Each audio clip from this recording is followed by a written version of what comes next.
Sketching के master class में आपका स्वागत है। एक लंबा सा वीडियो बनाने जा रहा हूँ। ये एक्चुअली फिनाले है।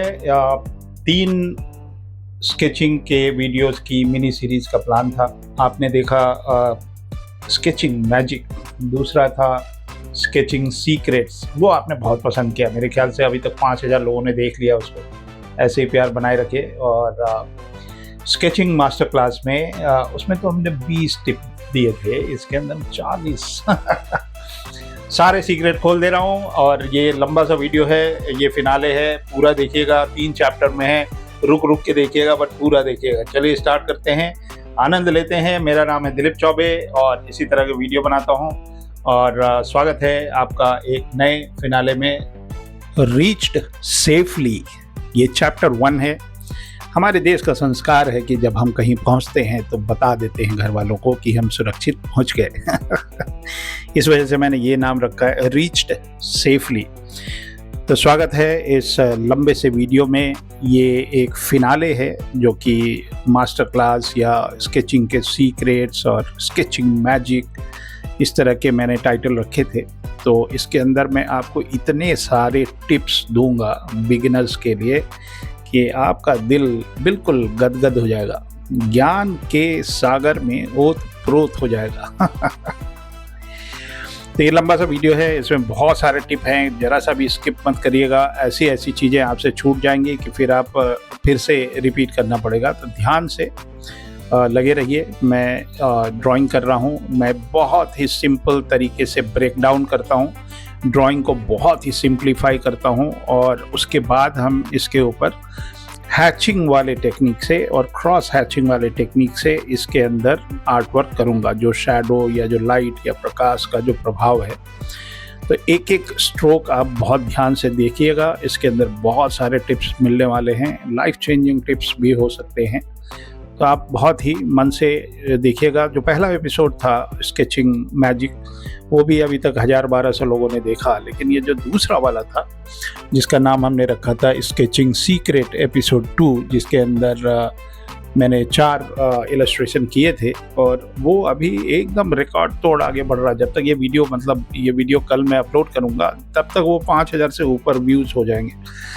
तो बहुत अच्छी बात है, YouTube के माध्यम से ये ज्ञान चारों तरफ फैल रहा है और कोई सीक्रेट अब बचा नहीं है। लेकिन इस वीडियो में मैं आपको भर भर के ज्ञान देने वाला हूँ और ये आपके बहुत ही काम आने वाला है। तो ये मैं फर्स्ट लेयर डाल रहा हूँ। अगर आपने पहले 2 वीडियो नहीं देखे हैं तो प्लीज़ वो पहले देख लेंगे तो आपको और भी फ़ायदे होंगे, क्योंकि ये फिनाले है और एक मास्टर क्लास है। सीक्वेंस में अगर आप देखेंगे तो ज़्यादा अच्छा रहेगा। तो मैं शुरू करता हूँ आपको एक से एक सीक्रेट बताने के लिए। मतलब मेरे को क्या ही छुपाना आपसे। अच्छा लगता है, लोग अप्रिशिएट करते हैं। लेकिन अब हम कहानी शुरू करते हैं। आपको बहुत सारे 40 बेस्ट टिप्स मैं आपको देने वाला हूँ। 40। तो जिन लोगों ने पहला या दूसरा एपिसोड नहीं देखा है उनके लिए भी हम थोड़ा सा रिपीट कर दे रहे हैं कि स्केचिंग के जो सीक्रेट्स होते हैं, हैचिंग और क्रॉस हैचिंग के, इसके बेस्ट टिप्स मैं आपको देने जा रहा हूं। तो पहला चलिए स्टार्ट करते हैं। तो पहला जो है, आपको बता दें, जो लोग नहीं जानते हैं उनके लिए ये बहुत ही कारगर है कि हैचिंग एक्चुअली होता क्या है। एक ही दिशा में पैरेलल लाइन से शेडिंग करने को हैचिंग कहते हैं। Parallel lines. अब ध्यान से देखिए हमारे ड्राइंग को। मैं जब भी कुछ शेड कर रहा हूँ ना, तो लाइंस खींच रहा हूँ, and these lines are parallel lines. तो ये हो गया हैचिंग की परिभाषा। क्रॉस हैचिंग किसको बोलते हैं? जैसे हैचिंग हो गया पैरेलल लाइंस, क्रॉस हैचिंग जो है, एक लेयर के ऊपर दूसरी डायरेक्शन में लाइंस अगर हम डालते हैं तो वो क्रॉस हैचिंग हो जाता है। क्रॉस हैचिंग में हम लोग कोशिश करते हैं कि 45 डिग्री वाले कट्स हों, वो काफ़ी अच्छा दिखता है। लेकिन कुछ लोग 30 डिग्री पे भी करते हैं, 45 पे भी करते हैं, 90 पे भी करते हैं। एक अलग से वीडियो बनाऊंगा हालांकि वीडियो क्या ही बनाऊंगा, आप मेरे से पढ़ लीजिए तो बहुत सारे ज्ञान वैसे ही मिल जाएंगे। आप देर कर रहे हैं, अगर आपने मन बना लिया है तो पढ़ ही लीजिए, बात खत्म। 2 ही महीने तो निकालने होते हैं आप। तो ये हो गया हैचिंग और क्रॉस हैचिंग। नंबर 3, मैं ना लाइट प्रेशर यूज करता हूँ। हल्के दबाव से लाइट टोन होता है। तो जो मैं पहला लेयर बोल रहा हूँ ना, पहला लेयर मैं बहुत ही लाइट प्रेशर से बनाता हूँ। उसके बाद धीरे धीरे उसके अंदर डार्क वैल्यू या क्रॉस हैचिंग डालता हूँ, तो उससे कैरेक्टर एकदम मतलब कंट्रोल में रहता है। तो ये हमारा एक टिप था। चौथा टिप जो आप जैसे आईब्रो देख रहे हैं या जो गाल के ऊपर बहुत डार्कर वाला टोनल वैल्यू पड़ रहा है, उसके लिए मैं हैवी प्रेशर यूज करता हूँ। पेंसिल में थोड़ा ज़्यादा दबाव डालते हैं। देखिए, पेंसिल अगर हम ग्राफाइट पेंसिल यूज़ करते हैं ना, जो नॉर्मल पेंसिल होती है उसमें रेंज होता है 2B 3B 4B इस तरह से होता है। तो हम पेंसिल बदल देते हैं तो डार्क वैल्यू हो जाता है। लेकिन यहाँ पे मैं एक सिंगल पेंसिल यूज़ कर रहा हूँ और सिंगल लेड 5.5 की 2B लेड में यूज़ कर रहा हूँ। अब इसके अंदर जो डार्कर वैल्यू और लाइटर वैल्यू कैसे कंट्रोल में लाएंगे, तो वो दबाव से होता है। मतलब आई पुट प्रेशर, तो उससे हमको डार्कर टोनल वैल्यू मिलता है। तो कंट्रोल करना पड़ता है प्रेशर को। टिप नंबर 5, ये सब सीक्रेट्स भी हैं, कोई बताता नहीं है। आप कितने वीडियो देखे हैं आज तक अपने लाइफ में, जो हैचिंग और क्रॉस हैचिंग करके एक जादूगर आता है, अपने आप को आर्टिस्ट बोलता है और वो जादू से कुछ बना देता है और आप बोलते हैं वाह क्या बात है। लेकिन वो आज तक एक भी टिप्स शेयर नहीं किया जिस तरह से मैं खोद के आपको एक एक टिप्स निकाल के बता रहा हूँ। वो अच्छा बनाता है, आर्टिस्ट अच्छा बनाता है, लेकिन आप उससे प्रभावित हो जाते हैं, लेकिन वो शेयर नहीं करता अपना सही से नॉलेज। नंबर 5वां टिप है कि लाइन का जो स्पेसिंग होता है वो समझना बहुत जरूरी होता है। पास अगर लाइन है तो डार्क टोनल वैल्यू मिलेगा और प्लस आप प्रेशर भी डाल देते हैं, और दूर लाइन होती है तो वो लाइटर टोनल वैल्यू होता है। तो बाल में बना रहा हूँ, आप देखो बाल के अंदर ना जो कर्व होते हैं जैसे हम कंघी करते हैं ना, एक बाल के अंदर एक बाल गुथा हुआ है। और तो ऑब्जर्वेशन बहुत इम्पोर्टेंट है। मेरा ऑब्जर्वेशन आप देख रहे हो, मैं तो बहुत ज़्यादा मेजरमेंट वाली लाइन भी नहीं खींचा हूँ। एक एक करके एक पहले स्क्रिबल कर लिया था और उसके बाद धीरे करके थोड़ा बहुत करेक्शन करते हुए चलते हैं और आगे बढ़ते हैं। नंबर 6, जो फॉर्म बनते हैं ना, फॉर्म या एक शेप बनता है, फॉर्म के साथ मैं लाइन चलाता हूँ। जैसे ये कंधा है ना, यहाँ पे इनके प्रिंट बना हुआ है एक लाइटर ग्रीन कलर का और येलो कलर का। तो मैं एक फॉर्म बना लेता हूँ, एक शेप बना लेता हूँ, और जो लाइन या जो ऑब्जेक्ट है ना उसके शेप को फॉलो करते हैं। कभी कभी टोनल वैल्यू देखिए आप, जैसे मैं ये हाथ में ना ऊपर से नीचे ऐसे लाइन खींच रहा हूँ और फिर बीच में एक शैडो है ना, उसको हम सीधा खींच रहे हैं। अब यहाँ डार्कर टोनल वैल्यू है तो उसमें हम एक फॉर्म बना लिया या एक शेप बना लिया, उसके अंदर छोटा, मतलब शैडो के अंदर शैडो ये भी एक टिप है, पता है? शैडो के अंदर भी एक शैडो होता है। तो वो ही मेन चीज है कि एक लाइटर आपने टोनल वैल्यू दिया, फिर उसके अंदर ऑब्जर्व किया, फिर उसके अंदर ऑब्जर्व किया। नंबर 7वां टिप, स्ट्रेट नहीं कंटूर सोचो। जैसे ये गले का अभी हमने सीधा लाइन कर दिया और अब एक शेप बनाया, ये शेप है, देख रहे हैं? अब शेप में ये जो लाइन अभी मैं खींच रहा हूँ ना, ये सीधी लाइन नहीं है, ये कंटूर है। और भी उदाहरण दिखा देंगे कंटूर लाइन का, आप ध्यान रखिए। तो कर्व लाइन जो होता है ना, वो कर्व हैचिंग जरूरी होता है। अगर आप कर्व वाला हैचिंग करेंगे ना तो बहुत अच्छा लगता है, वो कंटूर आपको दिख भी जाता है।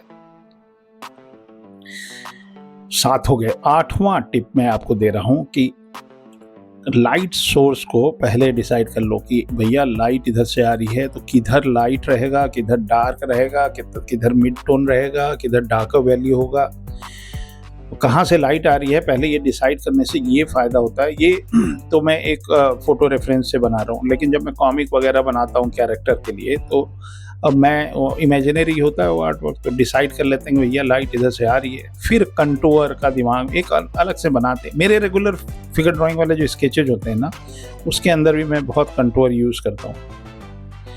तो मैंने आपको 8 सिंपल टिप अभी तक दिए, और आनंद लेते रहिए, इसको सीखते भी रहिए।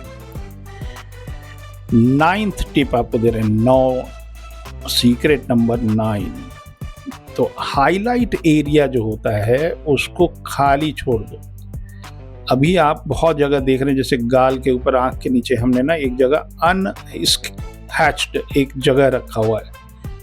तो जो हाईलाइट वाला एरिया है ना, उसके ऊपर शेडिंग नहीं करना चाहिए, ताकि आपको लाइट के लिए कोई दिक्कत ना हो कि भाई लाइट कहाँ से पड़ रही है। तो ये सभी लोग करते हैं, आपको भी करना चाहिए। 10वां सीक्रेट किसी को बताइए मत। 10वें नंबर पे हैं हम। जो कोर शैडो होता है ना, उसको पहचानना होता है। जो सबसे डार्क एरिया है उसको एकदम क्लियरली डिफाइन करना है। अब जैसे गले के नीचे जो है वो शैडो है, वो एकदम कोर शैडो है। लेकिन कोर शैडो का मतलब ये नहीं है कि वहाँ पे आप रगड़ के भर दिए। वहाँ पे जो भी शैडो आप निकालेंगे इस टेक्निक में, वो सारा हैचिंग और क्रॉस हैचिंग से होगा। तो कोर शैडो जो है वहाँ पे ज़्यादा प्रेशर रहेगा, लाइंस आपकी और नज़दीक होंगी और ज़्यादा कंटूर होगा, ज़्यादा क्रॉस होगा। तो कोर शैडो ये हो गया, ठीक है। और जो कास्ट शैडो है, कास्ट शैडो मान लीजिए लाइट ऊपर से इधर से आ रही है और पीछे से भी आ रही है। तो कास्ट शैडो, अब जैसे ये गले के नीचे ना इनका एक शैडो है, तो ये जैसे मैंने एक मार्क किया, जैसे कॉलर के नीचे हमने मार्क किया, तो एक हम मार्क करके जो कास्ट शैडो है वो को भी बहुत शार्प रखना चाहिए। और कुछ रिफ्लेक्टिंग लाइट भी आती है इधर उधर से, तो मैं ध्यान रखता हूँ, और इस वजह से मैं इसको एक और टिप मान लेता हूँ। 12वां नंबर टिप की एक रिफ्लेक्टेड लाइट होती है, जिसमें शैडो एरिया थोड़ी हल्की रहेगी और एक बाउंसिंग लाइट होगी। इतना कुछ जाता है एक अच्छे से स्केच में।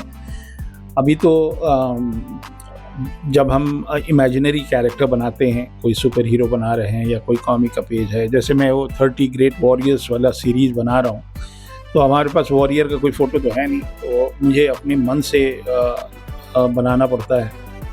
ये सब डिटेल है सर, ये जितने भी आप देख रहे हैं ना, ये जो इनके कपड़े का दिक्कत हमको शुरू से ही आ रहा है कि इतना रंगीन कपड़ा पहने हैं। तो ये जो कथा मैंने इनका नाम जो रखा है कि सकुशल पहुंच गया मैं, रीच्ड सेफली, ये एक भारत की एक बहुत ही अच्छा भारतीय संस्कार है। पहले के ज़माने में क्या होता था कि हमारे पिताजी हम लोग चल देते थे बहुत दूर से। मैं झारखंड से बनारस आता था, अब वहाँ पहुँच के फ़ोन पे इत्तला नहीं कर सकते थे। फ़ोन घर में नॉर्मली सभी घरों में नहीं हुआ करते थे, तो हम लोग, मैं एक चिट्ठी लिख देता था, टेलीग्राम कर देता था कि भाई रीच्ड सेफली। अभी बहुत लोग हैं, आज का ज़माना थोड़ा सा ख़राब है, ख़ासकर लड़कियां जो हैं, जब वो घर से निकलती हैं तो किसी न किसी को बता के निकलती हैं कि हम अपने घर से निकले हैं और मैं वहाँ पहुँच गई।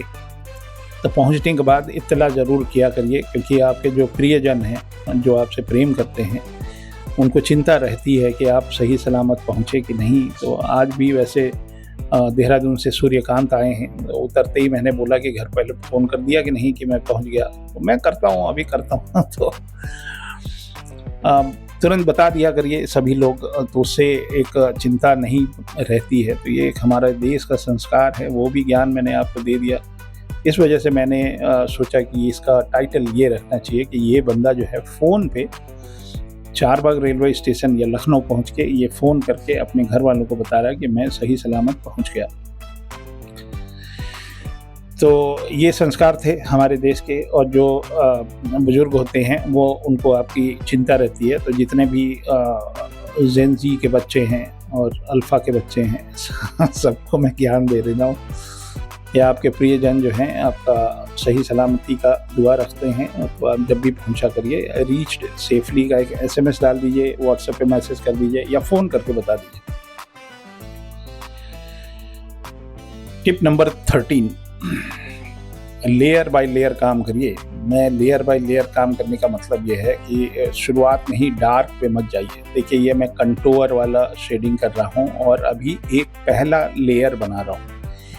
एक जैसा एक रूप एक शैडो कर दिया, एक ही जैसा शैडो, और वो कंट्रोल है, उसके अंदर ना तो कोई डार्कर वैल्यू है, क्योंकि ना इन्होंने ग्रीन और येलो कलर का कपड़ा पहना है। एंड एक टिप और है, इस लिस्ट में मत मानिए, एक टिप ये है कि you should understand colourful image in grey scale. ये बहुत ही ज़रूरी चीज़ है।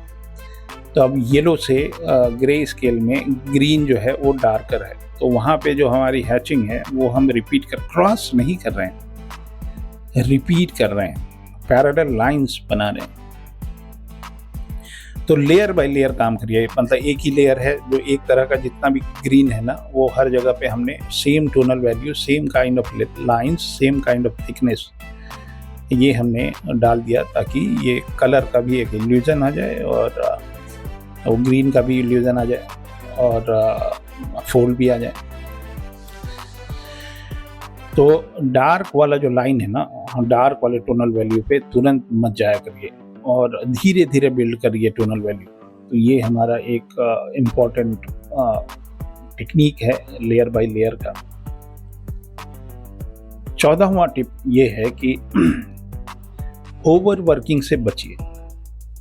बहुत ज़्यादा शेडिंग हो जाती है ना तो ड्राइंग खराब होने लगती है। तो ये बहुत ध्यान रखिएगा, क्योंकि बहुत ज़्यादा अगर हैचिंग वैचिंग कर देते हैं ना तो अभी जैसे ये शर्ट का जितना भी हिस्सा है या वो सारा मैंने एक जैसा ही रखा है, एक ही काइंड ऑफ टोनल वैल्यू है। तो ये मैंने एक ही काइंड ऑफ टोनल वैल्यू, एक ही तरह का वैल्यू जो है अभी हमने क्रिएट किया। तो वही मैंने बताया कि ओवर वर्किंग से थोड़ा बचिए। बहुत ज़्यादा शेडिंग जो है वो ख़राब हो जाता है, फिर आपको मिटाना पड़ेगा, मिटा के फिर से करना पड़ेगा। तो वो जो वैल्यू आपने क्रिएट किया एक ही तरह का, वो ख़राब हो जाता है। तो मेरी बात मान लीजिए 40 साल से ही काम कर रहे हैं भैया।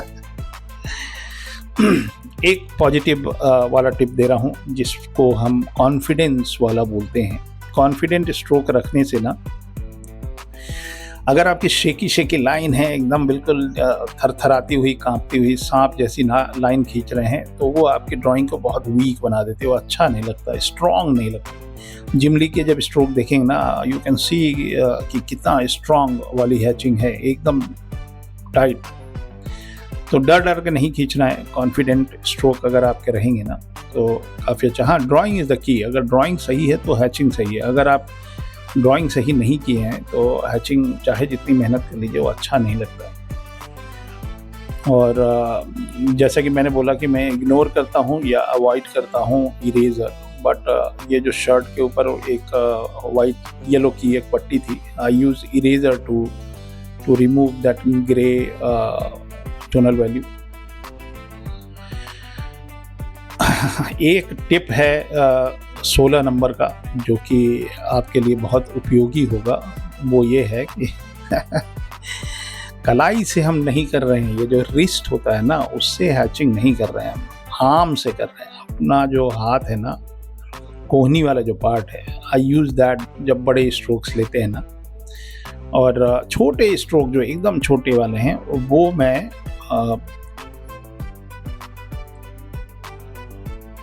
वो वाले जो स्ट्रोक है ना वो मैं उससे लेता हूँ, क्या बोलते हैं,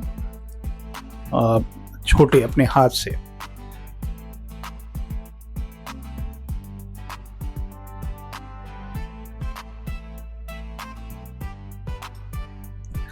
तो आप लोग जो है कॉन्फिडेंट होके हैचिंग करिए। तो रिस्ट नहीं यूज़ करना है, आर्म यूज़ करना है।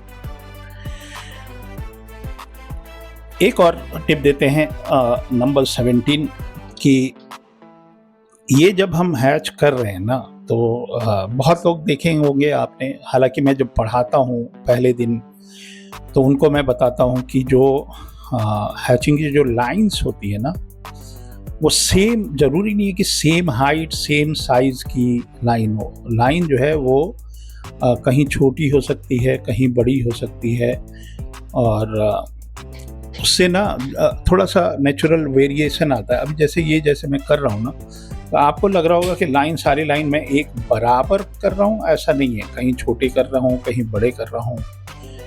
तो जितना वेरिएशन होता है ना लाइन में, वो आर्टवर्क और थोड़ा सा अलाइव दिखने लगता है। अब देखिए यहाँ पे हम डेप्थ डाल रहे हैं, तो कहीं छोटे हैं, और जो फोल्ड्स होते हैं ना, फोल्ड्स के साथ मैं लाइन की थिकनेस, स्ट्रेंथ, अब ये कपड़ा ऊपर से नीचे आ रहा है, इसके अंदर बहुत सारे फोल्ड्स बन रहे हैं। तो जब फोल्ड्स ऑब्जर्व करेंगे तो वो एक अलग ही चीज़ दिखाई देती है। कहीं कहीं पे ना कन्फ्यूजन होने लगती है। तो वो ज़रूरी है कि आप one fold at a time पे काम करिए। मत सोचिए कि बहुत सारे फोल्ड हैं यार, हम कहाँ से कहाँ तक करेंगे। तो एक एक फोल्ड को पकड़ के चलिए, और एक वैल्यू समझ लीजिए कि ये टोनल वैल्यू है। अब ये पूरा गोल है, इनका पैर जो है ना ये गोल है। तो अभी पहले मैं एक बेस बना रहा हूँ, लेकिन इसके अंदर ना आप कंटूर देखना, मैं एकदम गोलाई वाला कंटूर डालने की कोशिश करूँगा। और जब आप एक जगह हैच करते हैं, अब जैसे ये कंटूर है, तो एक एक टिप मैं आपको बता दे रहा हूँ कि सेम थिकनेस मत रखिए, थिन प्लस थिक का दोनों का मिश्रण करिए। अभी जैसे ये मैं एकदम लाइट भी कर रहा हूँ, और धीरे धीरे उसमें डेप्थ भी डाल रहा हूँ, और फिर धीरे धीरे मतलब एज पे हमने थोड़ा लाइन को थिक करके मिक्स किया। 19वां टिप एंगल बदलो। हर लेयर का एंगल जो है वो बदलना पड़ता है। मतलब ये नहीं कि एक ही 90 डिग्री पे खींचते जा रहे हैं और बोलेंगे कि आप मेरा हैचिंग काम नहीं कर रहा है। देखिए पूरे आर्टवर्क में कम से कम मैंने अभी तक 100 एंगल यूज़ किए होंगे, उससे भी ज़्यादा ही किए होंगे। तो एंगल बदलना है, हर लेयर का एंगल अलग होना चाहिए। अब जैसे ये पैंट है, पैंट का कंटूर मुझे बता रहा है कि ऊपर से नीचे आएगा, तो हैचिंग में इतने तरह के एंगल से मैं काम कर रहा हूँ। इधर की पैंट में कुछ अलग एंगल चल रहा है, इधर के पैंट में कंटूर के हिसाब से अलग एंगल चल रहा है। नंबर 20वां, देखिए 20 टिप। आज तक इतने भी वीडियो देखे हैं आप शेडिंग के ऊपर, हैचिंग वाली तो वैसे रेयरली आपको इंडिया में दिखेगी। जिसको देखो ग्राफाइट से फोटो रियलिस्टिक वाला शेडिंग करता हुआ दिख जाएगा, लेकिन इतने सीक्रेट किसी ने खोले थे आज तक? अभी तो रुको 45 डिग्री का जो रूल है, क्या वो यूज़फुल है? जी हाँ, वो बहुत यूज़फुल है। क्रॉस हैचिंग में 45 डिग्री वाला एंगल पे अगर दो लाइन क्रॉस हो रहे हैं, वो अक्सर बेस्ट काम करता है, बेस्ट। तो हर जगह नहीं यूज़ करता हूँ मैं, लेकिन करता हूँ, कोशिश करता हूँ कि जहाँ मौका मिला वो मैं करूँ। नॉर्मली क्या होता है, अब जैसे ये पैर है ना, पैर थोड़ा सा गोलाई है, तो जैसे पोर्ट्रेट में प्लेन्स होते हैं ना, फेस को फ्लैट शेप में समझता हूँ, तो ये पैर को मैं फ्लैट, अभी पहले तो 2D जैसा 2 लाइन से बना हुआ ड्राइंग था। अब उसके अंदर हम कंटूर डालेंगे तब ये गोलाई होगा, और लाइट एंड शेड जो है, तो कंटूर, लाइंस, लाइट, शेड, ये तरीका है। पोर्ट्रेट भी वैसे ही होता है, अगर सोलो पोर्ट्रेट अगर आप कर रहे हैं। जैसे आँख है, तो जैसे ये पैर के नीचे हमने ये बनाया, अब पैंट के नीचे एक डार्कर शैडो दिया, तो जो डेप्थ अगर डालते हैं ना तो इंटेंसिटी बढ़ती है। तो ये भी एक टिप था, 22वां टिप मान लीजिए कि अगर आप डेप्थ डालते हैं काफ़ी, मतलब ज़्यादा डार्क करते हैं, तो कैरेक्टर में ज़्यादा उभार आता है। चेहरे में भी जब फेस में हम ये काम करते हैं, जैसे अच्छी स्केचिंग, अच्छी स्ट्रॉन्ग हैचिंग अगर करते हैं ना, तो स्ट्रक्चर इम्प्रूव करता है। अब जैसे बॉटल है, बॉटल में बीच में एक ग्रीन कलर का एक कागज़ चिपका हुआ है, तो वो ट्रांसपेरेंट नहीं है, लेकिन प्लास्टिक का जो भी पार्ट है ना वो ट्रांसपेरेंट है। तो ये भी एक टिप है आपका 24 के, ऑब्जर्व करिए। 24वां टिप ये ऑब्जर्व करिए कि मटेरियल क्या है, किस तरह का मटेरियल है, और उसका जो वैल्यूज़ हैं, टोनल वैल्यू, वो ध्यान से आपको करना चाहिए। बाल वाल जैसे हैं ना, तो उसको हम जो फ्लो होते हैं बाल के, उस तरह से करते हैं, और कपड़े का भी जो फोल्ड है उसको भी फ्लो के साथ करते हैं। टिप नंबर 26, देखिए, जो हाथ पैर इस तरह के जो पार्ट होते हैं ना, फिंगर वगैरह, जो उंगलियां वगैरह हैं, उस पर आपकी ड्राइंग की मास्टरी बहुत ज़रूरी है। उसका मेज़रमेंट सही होना चाहिए, तब जाके उसके अंदर जो भी आप टोनल वैल्यू डालेंगे वो ज़्यादा स्मूथ दिखाई देगा। पता नहीं 26 हो गए, 26 ही हुए, 27वां भी एक बता देना है। स्किन पे जब भी स्किन करते हैं या कपड़ा करते हैं तो इन दोनों के टेक्सचर अलग होते हैं, तो स्किन पे सॉफ्ट वाला हैचिंग करना होता है। पैर भी है या हाथ भी है, उसमें सॉफ्ट हैचिंग करना पड़ता है और स्मूथ सा एक रियलिस्टिक लुक निकालने की कोशिश की जाती है। और क्लोथ के फोल्ड्स जो होते हैं उसके साथ लाइंस डालते हैं, जो फैब्रिक का जो मूवमेंट होता है ना, और वो हम कपड़े पे डालते हैं। अब मान लीजिए ये स्टोन है, तो ये ऊपर से नीचे आया हुआ है, इस वजह से मैं इसमें ऊपर से नीचे का एक हैच डाला हूँ, खाली हैचिंग। क्रॉस हैचिंग अभी थोड़ी सी कर दी पैर के पास। तो ये हमारा पहला ड्राइंग हुआ, बहुत डिटेल में। ये जितने भी मैं आपको टिप्स दे रहा हूँ, ये मैंने ऑलमोस्ट सारे टिप इसके अंदर डाले हैं, मास्टर क्लास है ना। इंस्टा पे रील देखने की आदत, चैप्टर 2। ये भाभी जी बैठी हुई हैं साड़ी वाड़ी पहन के, साड़ी नहीं है, कुर्ता पजामा पहनी है, कुर्ता सलवार कुर्ता पहनी है, और चारबाग में रेलवे स्टेशन पे गर्मी का मौसम है, और ये बैठ के और इंस्टा पे रील देख रही है। मतलब ऐसी आदत लगी है हमको। पहले क्या होता था, सवेरे उठ के हम बाहर देखते थे पर्दा हटा के कि बाहर का मौसम कैसा है, चिड़िया आई कि नहीं आई, धूप हुआ है कि बारिश है, हम ये देखते थे। आजकल हम उठ के सबसे पहले इंस्टा पे अपडेट देखते हैं, कौन कौन सी नई स्टोरी आई है। तो ये एक ऐसा खिलौना मिल गया है जो कि हर व्यक्ति भारत में, पूरे दुनिया में हर व्यक्ति लगा रहता है। तो इस टॉपिक को, इस कैरेक्टर को मैंने इंस्टा से जोड़ा है कि ये बैठ के इंस्टा पे रील देख रही है। अच्छी बात है, मतलब आप वेटिंग एरिया में बैठे हो, आपकी वेटिंग चल रही है और you are going to watch insta reel. तो एक लेडी हैं, थोड़ी सी इनकी उम्र है, और ये बैठ के एक अच्छे से पोज में सिंपल से और सुंदर सा जूता पहना है इन्होंने कपड़े का। गर्मियों का मौसम है लखनऊ में, तो इस तरह की चीज़ें पहनी हैं, और बढ़िया सा इन्होंने चेहरे पे अपने माथे पे एक दुपट्टा सा डाल रखा है। और मैंने कहा थोड़ी सी उम्र है तो आप देखेंगे थोड़ा सा रिंकल वगैरह, तो मैंने पहला लेयर डाल दिया।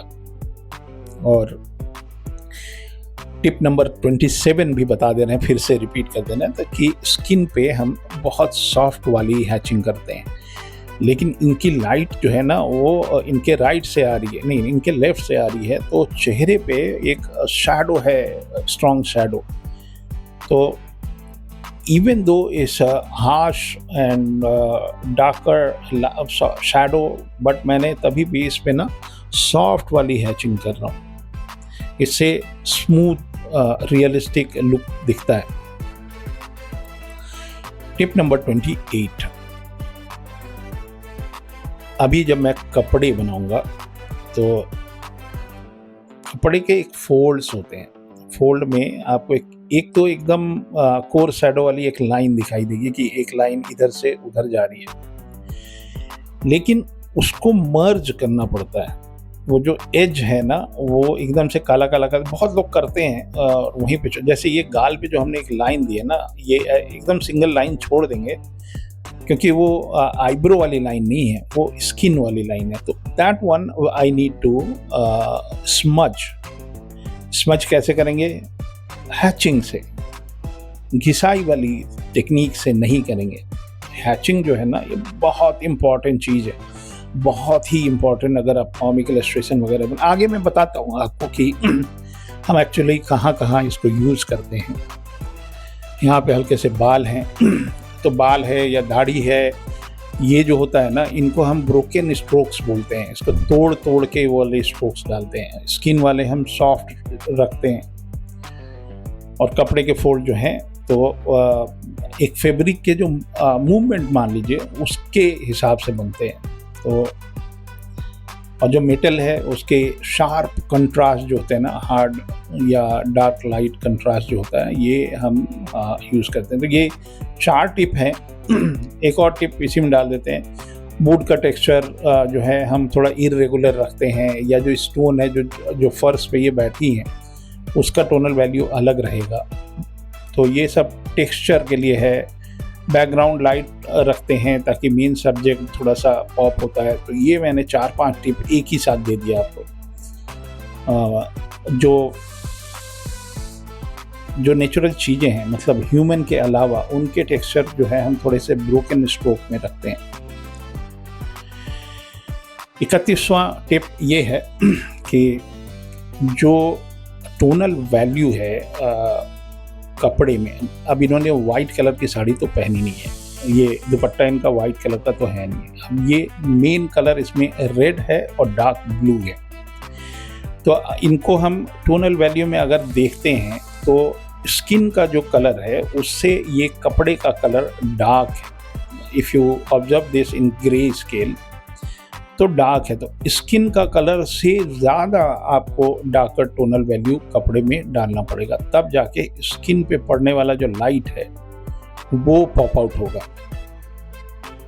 तो यही है 31वां टिप की मेन सब्जेक्ट जो है उसमें आप टोनल वैल्यू को ऑब्जर्व करके डिवाइड करिए कि स्किन टोन का इंटेंसिटी कितना है और बैकग्राउंड वाला कपड़ा या कपड़े का या जो दुपट्टा है उसका इंटेंसिटी कितना है, लाइट उस पर कितनी पड़ रही है।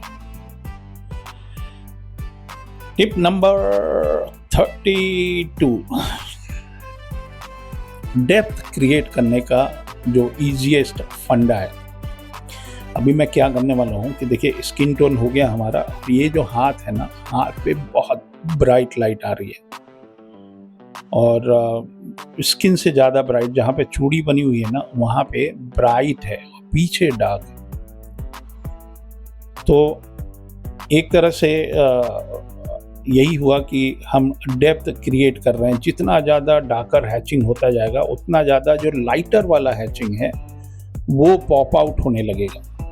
समझ आया मेरी बात? और ढंग से बताएंगे आगे चल के। तो डेप्थ क्रिएट करने का आसान तरीका यही है कि डार्कर वैल्यू कर दीजिए और लाइटर पे छोड़ दीजिए। टिप नंबर 33 33 सीक्रेट,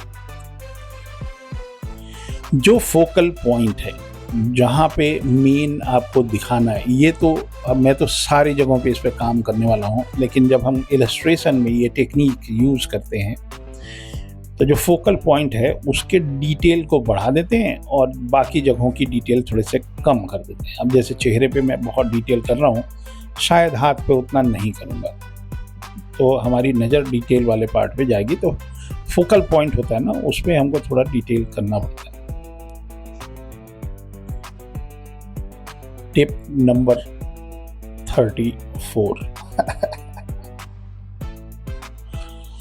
ये हालांकि इसमें नहीं है, लेकिन मैं आपको एक बात बताता हूँ कि जो जेस्चर ड्राइंग हम लोग करते हैं ना हर फ्राइडे को, फिगर ड्राइंग, उसमें हम एक क्विक हैच भी करते हैं जिसमें मूवमेंट और एनर्जी बहुत शो करता है। मतलब मैं फिगर ड्राइंग कर रहा हूँ, 1 मिनट में बनाना है, तो थोड़ा बहुत ना उसमें ज़रा सा हैचिंग कर देते हैं शैडो के लिए। अब लाइन ड्राइंग से बना रहे हैं तो हैचिंग कर देते हैं, तो वो और निकल जाता है। सिंगापुर में जब मैं 15 मिनट वाले फिगर ड्राइंग करता था तो मैं बॉल पेन से। मेरी जो किताब है ना, लाइन इन एक्शन, आप खरीद लीजिए ना, क्यों नहीं खरीद रहे हैं? तो ख़त्म हो जाएगा तो फिर आप बोलेंगे कि ये किताब कहाँ मिलेगी, मारे फिरते रहेंगे इंटरनेट पे। तो अभी भी लिमिटेड कॉपी है, मंगवा लीजिए, लाइन इन एक्शन, जो डिस्क्रिप्शन होगा उसमें नीचे मिल जाएगा। तो वहाँ पे मैं फिगर ड्राइंग में हैचिंग, क्रॉस हैचिंग कितना यूज़ करता हूँ, कहाँ यूज़ करता हूँ, ये आपको दिख जाएगा। उसके अंदर बहुत सारे एग्जाम्पल। तो जैसे ड्राइंग में मैं यूज़ करता हूँ, उससे एनर्जी दिखती है। इसके अंदर भी बहुत जगह छोड़ना होगा ना हमको कहीं पे, तो वहाँ पे हल्का सा, जैसे ये हाथ के ऊपर जो हम कंटूर लाइन करने का प्लानिंग है, क्योंकि ये जो चूड़ी है ना, वो चूड़ियाँ उसी तरह से बनी हुई हैं, तो स्किन भी उसी तरह से बनेगा। एक और टिप दे रहा हूँ, 34 हो गया था तो ये 35वां होगा, कि जो कॉमिक का जो स्टाइल होता है ना, उसमें हम लोग बहुत बोल्ड वाले हैच करते हैं, इतना नहीं करते हैं। इतना डिटेल में हैच करेंगे तो वो ब्लैक एंड वाइट कॉमिक होती थी पहले, उसमें हम वो इतना तो कोई नहीं करता। हाँ, फ्रैंक फ्रेजेटा ने कुछ टार्जन वाली कॉमिक में मैंने उनके देखे हैं, वो कैरेक्टर में भी खूब हैच किए हैं या कम हैच किए हैं, और बैकग्राउंड में खूब हैच किए हैं, एकदम ज़बरदस्त। तो फ्रैंक फ्रेजेटा की कुछ पेंसिलिंग आप देखिए। तो कॉमिक स्टाइल में ना ड्रामा या इम्पैक्ट दिखाने के लिए भी हम इसको यूज़ करते हैं। एक और टिप दे देते हैं कि पेन एंड इंक में एकदम क्लीन हैच होता है, एकदम नो स्मजिंग, एकदम professional finish. Pen and ink से क्या होता है कि अगर हम लाइन आर्ट से काम कर रहे हैं तो थिक एंड थिन भी मिलता रहता है। क्रोकिल निब वाला ज़्यादा अच्छा होता है, यूजिंग क्रोकिल निब टू हैच। ये एक टेक्निक है जो इस आर्ट वर्क से कोई लेना देना नहीं है। मैं आपको क्रोकिल निब के बारे में बता रहा हूँ। इंडिया में तो क्रोकिल निब सिर्फ Dilip Choubey school of arts में स्टूडेंट को सिखाया जाता है, और हिंदुस्तान के किसी भी शिक्षण संस्थान में क्रोकिल निब कैसे यूज़ करते हैं नहीं पढ़ाया जाता है। सिर्फ Dilip Choubey school of art के हर स्टूडेंट मास्टर होते जा रहे हैं क्रोकिल निब में, हैचिंग कर करके। एक और टिप दे देते हैं, अगर आप बढ़िया से क्रॉस हैचिंग या हैचिंग सीखना चाहते हैं ना, तो एक क्यूब बना लीजिए या एक ओवल बना लीजिए, और बेसिक फॉर्म बना के, और बेस्ट तरीका है, अंडरस्टैंडिंग है हैचिंग के लिए। स्टिल लाइफ कुछ कर लीजिए, उसमें बेस्ट तरीका है हैचिंग के लिए। स्फीयर बना लीजिए एक, उस पर टोनल वैल्यू सीखिए। लाइट टू डार्क का जो ट्रांजिशन होता है उसको कैसे हम धीरे धीरे करके मर्ज करते हैं वो सीखे। एक और टिप है देखिए, हैचिंग अगर करना है, एक बॉक्स अगर आप बना रहे हैं ना, तो बॉक्स अलग होता है, स्फीयर अलग होता है, और सिलेंडर अलग होता है। तो ये एक राज है। सिलेंडर पे कर्व वाला हैच करके प्रैक्टिस करिए ताकि आपको वॉल्यूम समझ में आए। और टिप नंबर 40, तो 39th मान लीजिए, सिलेंडर वाला बताया मैंने, और 40वां टिप ये है कि रोज प्रतिदिन 365 दिन 15 मिनट का एक हैचिंग का प्रैक्टिस करिए। पहले आप जो गोला, एक अंडा या एक सिलेंडर, उस पर काम कर रहे थे, अब धीरे धीरे करके उसको थोड़ा कॉम्प्लिकेटेड करिए, एक पोर्ट्रेट पे करके देखिए। तो 15 मिनट की हैचिंग अगर रोज आप करते हैं तो बहुत कुछ सीखेंगे। तो कहने का मतलब ये है कि मैंने अभी आपको 40 सीक्रेट टिप्स शेयर किए आपके साथ। ये फ़ोन पकड़ी हैं और इसी पे इंस्टाग्राम है इनका भी कोई आईडी होगा नहीं तो कहने का मतलब ये है कि हैचिंग जो है वो सिर्फ शेडिंग नहीं है, ये आपकी ड्राइंग की एक लैंग्वेज है। जितनी स्ट्रॉन्ग लाइन होगी उतनी पावरफुल आपका आर्ट वर्क होगा। आपके हैचिंग से आपकी पर्सनालिटी भी डिफाइन होती है कि आप कितने सक्षम हैं और आपकी पर्सनालिटी कितनी अच्छी है मेरी पर्सनालिटी देख रहे हैं बड़ा ही मज़ा आया, कसम से बता रहे हैं। जब हमने स्केचिंग सीक्रेट का वीडियो बनाया था तो एक तरह से वायरल होता है, तो we love it and we celebrate.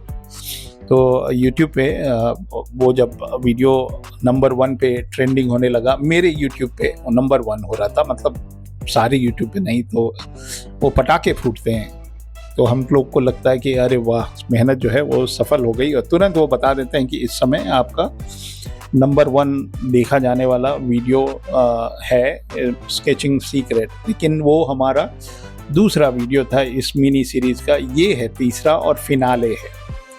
तो उम्मीद करते हैं कि ये 3 स्केचिंग के वीडियो जो मैंने प्लान किया था mini series hatching cross hatching को लेके, वो आपको पसंद आया, और इसी तरह से जुड़े रहिए। बहुत सारा टेक्निक है काम करने का, और वो सारी चीज़ें मैं धीरे धीरे करके हमारे यूट्यूब के ट्यूटोरियल्स में आते रहेंगे, और आपको हम इसी तरह से ज्ञान देते रहेंगे। अब मैं आपको एक नई चीज़ बताने जा रहा हूँ, वो ये है कि ये जो हम टेक्निक है, जिसको हम हैचिंग की टेक्निक या क्रॉस हैचिंग की टेक्निक कहते हैं, और जो हमारे बिगिनर्स हैं जो इस इंडस्ट्री में आने वाले हैं, या जो एग्जिस्टिंग आर्टिस्ट हैं जो काम कर रहे हैं, बहुत अच्छे अच्छे आर्टिस्ट हैं इंडिया में, अब्रॉड भी हैं बहुत लोग, और बहुत लोग शौकिया भी करते हैं, उनको मैं कुछ ज्ञान देना चाहता हूँ। ज्ञान मतलब शेयर करना चाहता हूँ। मैं क्या ही हूँ जो ज्ञान दूंगा, मतलब जो मुझे आता है वो मैं शेयर करना चाहता हूँ कि हैचिंग और क्रॉस हैचिंग प्रोफेशनली हम कहाँ पे यूज़ करते हैं, और इसके मैं करीब 20 पॉइंट्स आपसे शेयर करने जा रहा हूँ कि कौन कौन से करियर होते हैं जिसके अंदर हम ये वाली टेक्निक से काम करते हैं। मैंने बहुत धन कमाया यही करके, खाली क्रॉस हैचिंग हैचिंग। अब जैसे लोग बोलते हैं ना कि पोर्ट्रेट करके जीवन चलाना है, तो नहीं चलता है भाई। खाली पोर्ट्रेट आप कितना ही कर लेंगे, कैरिकेचर में ज़्यादा संभावना है। मैं जानता हूँ ना, मैं ऐसे मजाक थोड़ी बोल रहा हूँ। कुछ एक लोग होंगे जो खाली पोर्ट्रेट कर करके घर चला रहे हैं, लेकिन कैरिकेचर पे भी बहुत लोगों को मैं जानता हूँ जो ऐश कर रहे हैं और दुनिया घूम रहे हैं, और वेडिंग प्लानर्स के साथ हैं, और अंबानी की शादी में कैरिकेचर बना रहे हैं। तो अपने मार्केटिंग के स्किल्स होते हैं ना, उससे आप आगे बढ़ते हैं। तो हैचिंग और क्रॉस हैचिंग जो हम लोग प्रोफेशनली यूज़ करते हैं, उसमें जो सबसे ज़्यादा या सबसे पहला जिसको मैं मानता हूँ, वो है कंसेप्ट आर्ट में। जब कैरेक्टर्स और एनवायरनमेंट में लाइट और शैडो डिफाइन करने के लिए हम लोग ये टेक्निक यूज़ करते हैं, दोनों ही चीज़ों में। मतलब एक तो कैरेक्टर डिज़ाइन होता है, उसके अंदर मान लीजिए ये स्किन मैं अभी कर रहा हूँ, और तो एक कैरेक्टर है, उसके पास एक तो बॉडी हो गई, उसके बाद बॉडी के साथ उसके हाथ में कुछ आर्मर है, उसके अंदर बहुत सारी चीज़ें हैं उसने पकड़ रखी हैं, वेपन है, कपड़े के फोल्ड्स हैं, और मेटालिक चीज़ें हैं। तो उसके ऊपर हम अगर ये हैचिंग नहीं करेंगे तो हमारा लाइन ड्राइंग ही बचेगा, और तो कुछ बनेगा नहीं। तो उसको हमको हैच करके टेक्निक से। और फिर दूसरी जो सबसे बड़ी चीज़ है वो है एनवायरनमेंट आर्ट। तो जो एनवायरनमेंट आर्ट है उसको हम ड्रॉ करते हैं, उसके अंदर बहुत सारा लाइट होता है, टेक्सचर होता है, विजुअल टेक्सचर होता है। तो कंसेप्ट आर्ट के फील्ड में हम बहुत ज़्यादा हैचिंग को, क्रॉस हैचिंग को यूज़ करते हैं। ये थोड़ा सा गलत हो गया था ड्राइंग, वो मैंने ठीक किया। कभी कभी माथा हिल जाता है भाई, कन्फ्यूज़न हो जाता है, इतने फोल्ड्स होते हैं साड़ी में, दुपट्टे में, परेशान हो जाते हैं। ये विदेशियों के जो कपड़े होते हैं ना, सूट हो गया, शर्ट हो गया, उसमें ज़्यादा फोल्ड्स होते नहीं हैं। हम ज़्यादा धनी हैं और हम ज़्यादा रिच हैं, कल्चरली रिच हैं। इतने कलरफुल कपड़े पहनती हैं लड़कियाँ। एक तो नॉर्मली फोल्ड ही नहीं बनते, उसके बाद इनके फूल पत्ती पैटर्न डिज़ाइन। वो जो गुस्से वाली दीदी हमने बनाया था पिछले एपिसोड में, आपने देखा होगा, उनकी साड़ी, उनका पूरा पोर्ट्रेट बनाने में जितना टाइम लगा उससे 3 गुना टाइम तो हमको उनकी साड़ी में फूल पत्ती बनाने में लग गया। बट आई अप्रिशिएट, मैं भी रंग बिरंगे कपड़े पहनता हूँ, मुझे अच्छा लगता है। मैं किसी से शिकायत नहीं कर रहा हूँ, मैं बड़ाई कर रहा हूँ अपने हिंदुस्तानी पैटर्न डिज़ाइन का। दूसरा ये जो टेक्निक है हैचिंग और क्रॉस हैचिंग का, वो हम सब, मतलब मैं सबसे ज़्यादा यूज़ किया हूँ कॉमिक बुक इलस्ट्रेशन में। जो ड्रामेटिक सीन्स होते हैं उसमें बोल्ड शैडो के इफ़ेक्ट दिखाने हैं, हीरो गुस्से में आया, कूद के मार रहा है, फिर उसके पीछे एक ड्रेपरी है, मैंने तिरंगा की बहुत कॉमिक बनाई है, और सॉरी टू से सुपर इंडियन भी मैंने ही क्रिएट किया था। पहली कॉमिक सुपर इंडियन की मैंने ही बनाई थी। तो उसके जो कपड़े लगते थे, उसके वेपन थे और दुनिया भर की चीज़ें होती थी, तो उसमें हैचिंग, क्रॉस हैचिंग बहुत ज़्यादा प्रयोग में आता है, बहुत ही ज़्यादा। कंसेप्ट डेवलपमेंट जैसा मैंने पहला बताया, उसके अंदर एनवायरनमेंट और कैरेक्टर में हम लोग यूज़ करते हैं। लेकिन जो नंबर तीसरा जो कैरेक्टर डिज़ाइन होता है, एक तो कंसेप्ट आर्ट हो गया, एक हो गया कैरेक्टर डिज़ाइन। उसमें जो फेशियल कंटूर होता है, फेस का जो स्ट्रक्चर होता है, या कॉस्ट्यूम के जो फोल्ड्स होते हैं, यहाँ तक कि जो एनाटमी, अभी मैं किसी आर्टिस्ट का काम देख रहा था, उसने बहुत ज़बरदस्त बैटमैन बना रखे थे। बैटमैन के सीरीज के जितने भी विलेंस हैं और बैटमैन हैं, तो उसमें हम बहुत ज़्यादा यूज़ करते हैं एनाटमी वगैरह में। फिर स्टोरी बोर्डिंग में, ये है नंबर 4। मेरे बहुत सारे मित्र हैं जो स्टोरी बोर्ड के करियर में हैं। तो स्टोरी बोर्ड जब बनती है तो उसके अंदर हमको हैचिंग और क्रॉस हैचिंग,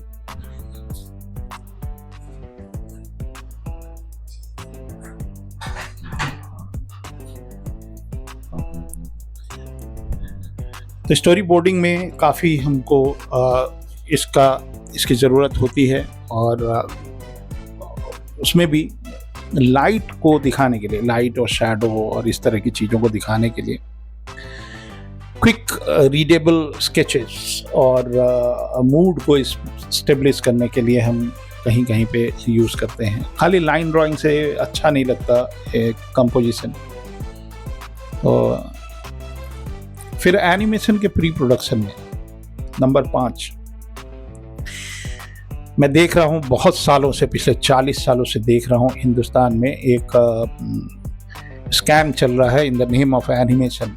बच्चे जो हैं सॉफ्टवेयर सीख लेते हैं और बोलते हैं हम एनिमेशन सीख रहे हैं।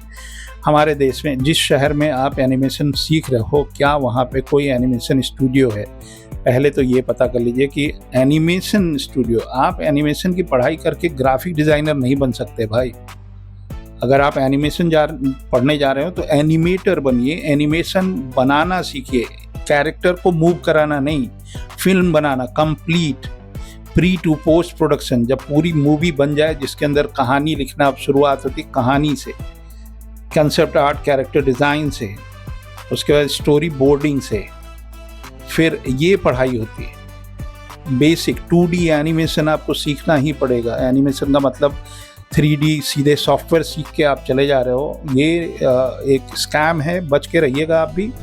आपको एनिमेशन इंडस्ट्री पे जाना है, न कि कुछ और। तो ये एक स्कैम है, इसकी दवाई मेरे पास है। I am going to teach animation. बहुत जल्दी आप स्टूडेंट्स का प्रोडक्ट देखेंगे, और किसको बोलते हैं एनिमेशन मूवी बनाना, वो मैं आपको दिखाऊंगा। कॉमिक इंडस्ट्री बनाना चाह रहे हैं, कहीं कॉमिक की पढ़ाई नहीं होती, that's why I open a comic school and I am going to open a animation studio with animation की पढ़ाई क्या होती। तो जो फेक एनिमेशन के नाम पे जो इंस्टीट्यूट्स हैं उनका थोड़ा ध्यान रखिएगा। ये करियर उनका ख़राब हो रहा है, पैसे उनके बर्बाद हो रहे हैं। मेरे पास आते हैं ना पढ़ने बच्चे, 4-4 साल बर्बाद कर दिए, इतने पैसे उन्होंने बर्बाद कर दिए in the name of animation. Animation के अलावा उनको सब कुछ आता है। सॉफ्टवेयर थोड़ी होता है एनिमेशन। एनिमेशन तो सॉफ्टवेयर पे जाने से पहले ही बन जाता है ना दिमाग में। तो वो दिमाग में बनता है तो दिखना भी तो चाहिए। तो एनिमेशन के प्री प्रोडक्शन में मैं यूज़ करता हूँ, जिसमें पोज की जो क्लियरिटी होती है या फॉर्म की जो अंडरस्टैंडिंग होती है, वो एनिमेशन के प्री प्रोडक्शन में जाता है। चाहे वो स्टोरी बोर्ड हो, चाहे कैरेक्टर कंसेप्ट आर्ट हो, या प्री प्रोडक्शन जितना भी होता है, pre production. Number 6 is figure drawing. Live figure drawing जो होता है, लाइव फिगर ड्राइंग में हम हैचिंग और क्रॉस हैचिंग यूज़ करते हैं। उससे ह्यूमन एनाटॉमी या जो मसल के जो फॉर्म है वो समझने के लिए आसानी होती है, और इजीली आई कैन अंडरस्टैंड कि तो लाइव फिगर ड्राइंग में हैचिंग और क्रॉस हैचिंग की ज़रूरत होती है। अभी ये जो मैं कपड़ा बना रहा हूँ ये बहुत डार्क है। डार्क है इसका मतलब ये नहीं कि काला काला भर दिया और हाथ खड़े कर लिया, हो गया नहीं। पहले मैंने एक बेस बनाया। बेस बनाने के बाद धीरे धीरे करके ये जो साड़ी का जो पजामे का जो हैचिंग है ना, इसी के अंदर वो जो मैं टेक्निक बता रहा हूँ ना, शेडिंग के अंदर शेडिंग। पहले मैंने एक बना दिया, एक बेस, सिंपल बेस बना दिया जिसको हम एक लेयर बोल रहे हैं तब से। उसके बाद उसके अंदर एक और लेयर होता है, उसके अंदर एक लेयर होता है। तो ऐसे ऐसे करके धीरे धीरे धीरे करके एक और टिप मैं बता दे रहा हूँ, टिप नंबर 41 40 तो मैंने बता ही दिया था। जब आप ये बना रहे होते हैं ना, तो थोड़ा सा ना दूर जाइए, मतलब अपने आर्टवर्क से थोड़ा सा डिस्टेंस मेंटेन करिए और डिस्टेंस के बाद जो आपका रेफरेंस है उससे एक बार मैच करिए। दूर जाने से ना आपको, और आँखों को ब्लर करने से क्या होता है कि आपको ज़्यादा टोनल वैल्यू समझ में आते हैं। देखिए शुरू में मैं बता रहा था कि फेस पे मैं बहुत काम कर दिया, हाथ पे कम काम किया क्योंकि लाइट हाथ पे पड़ रही थी। अब आप देख लीजिए हाथ एकदम पॉप आउट हो रहा है, एकदम क्लियरली आपको लग रहा है कि हाथ जो है। अच्छा, अब यहाँ पे ना शेडिंग के अंदर शेडिंग जो मैं बोल रहा हूँ वो आपको दिखाता हूँ। तो ये हमने पहला लेयर बनाया। अब इस लेयर के अंदर जूता इतना क्यूट है, इनका कपड़े का जूता है मेरे ख्याल से। आजकल गर्मियाँ इतनी प्रचंड गर्मी पड़ रही है कि पूछिए मत। पूरे ही हिंदुस्तान में अभी मार्च में जाड़े का मौसम था भाई, एकदम से बारिश हुई और विंटर वाला फील था। और अप्रैल में इस समय बाप रे बाप ऐसी गर्मी है, दिन में आप निकल जाओ तो झुलस जाओ भाई, झुलसाओ। अब देखिए एक बेस बना, अब हल्का सा प्रेशर में डाल के उसके अंदर की एक शेडिंग निकालना। तो एक शेडिंग थी, अब शेडिंग के अंदर शेडिंग हो गई। अब इसका एक बेस बना रहे हैं इसका, फिर थोड़ा सा ब्रेक लेते हैं। ये नहीं कि सारा एक ही जगह पे झोंक दिया, एक ही बार में झोंक दिया। धीरे धीरे करके समय निकाल के उसके अंदर काम करना बहुत की जो है वो भी है एक पेशेंस। अब देखिए आपको ना धीरे धीरे उसके अंदर एक शेप दिखना शुरू होगा। शेडिंग के अंदर शेडिंग, ये देखिए उसके अंदर शेडिंग, और दायरा छोटा होता जाता है। मतलब एक जगह मैं बना रहा हूँ, फिर धीरे धीरे उसको और कम कर रहा हूँ, फिर और कम कर रहा हूँ, फिर और कम कर रहा हूँ। तो इसी को कह रहा था मैं, शेडिंग के अंदर शेडिंग। तो आनंद आया, उम्मीद है कि ये छोटी सी मिनी सीरीज करके। तो अभी मैं पढ़ा रहा था अपने क्लास में, स्टाइलाइजेशन सिखा रहा था। तो उसमें एक चैप्टर आता है कैरिकेचर। तो मैंने बहुत सारे कैरिकेचर बनाए। मैंने सोचा एक आपके लिए बना देता हूँ। तो एक वीडियो बना रहे हैं, उसमें कुछ कैरेक्टर होंगे और आपको गेस करना पड़ेगा कि ये किसका कैरिकेचर है। मैं उसमें कुछ नहीं बोलने वाला, मैं कोई टिप नहीं देने वाला। वो कैरिकेचर की पहचान ही वही होती है जिसमें आपको बताने की ज़रूरत ना पड़े और आपको गेस करने की भी ज़रूरत ना पड़े कि लिख दिया भैया ये फला है फला है। आपको अच्छा लगा ठीक है, आप समझ गए कौन है तो अच्छी बात है, मेरी मेहनत सफल हो गई। अब उसमें अगर हमने नाम लिख दिया कि ये फलाने हैं तो मिस्ट्री तो मैंने वैसे ही गड़बड़ कर दी।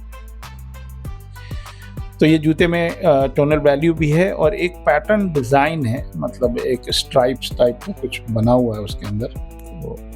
वो मैंने बना दिया और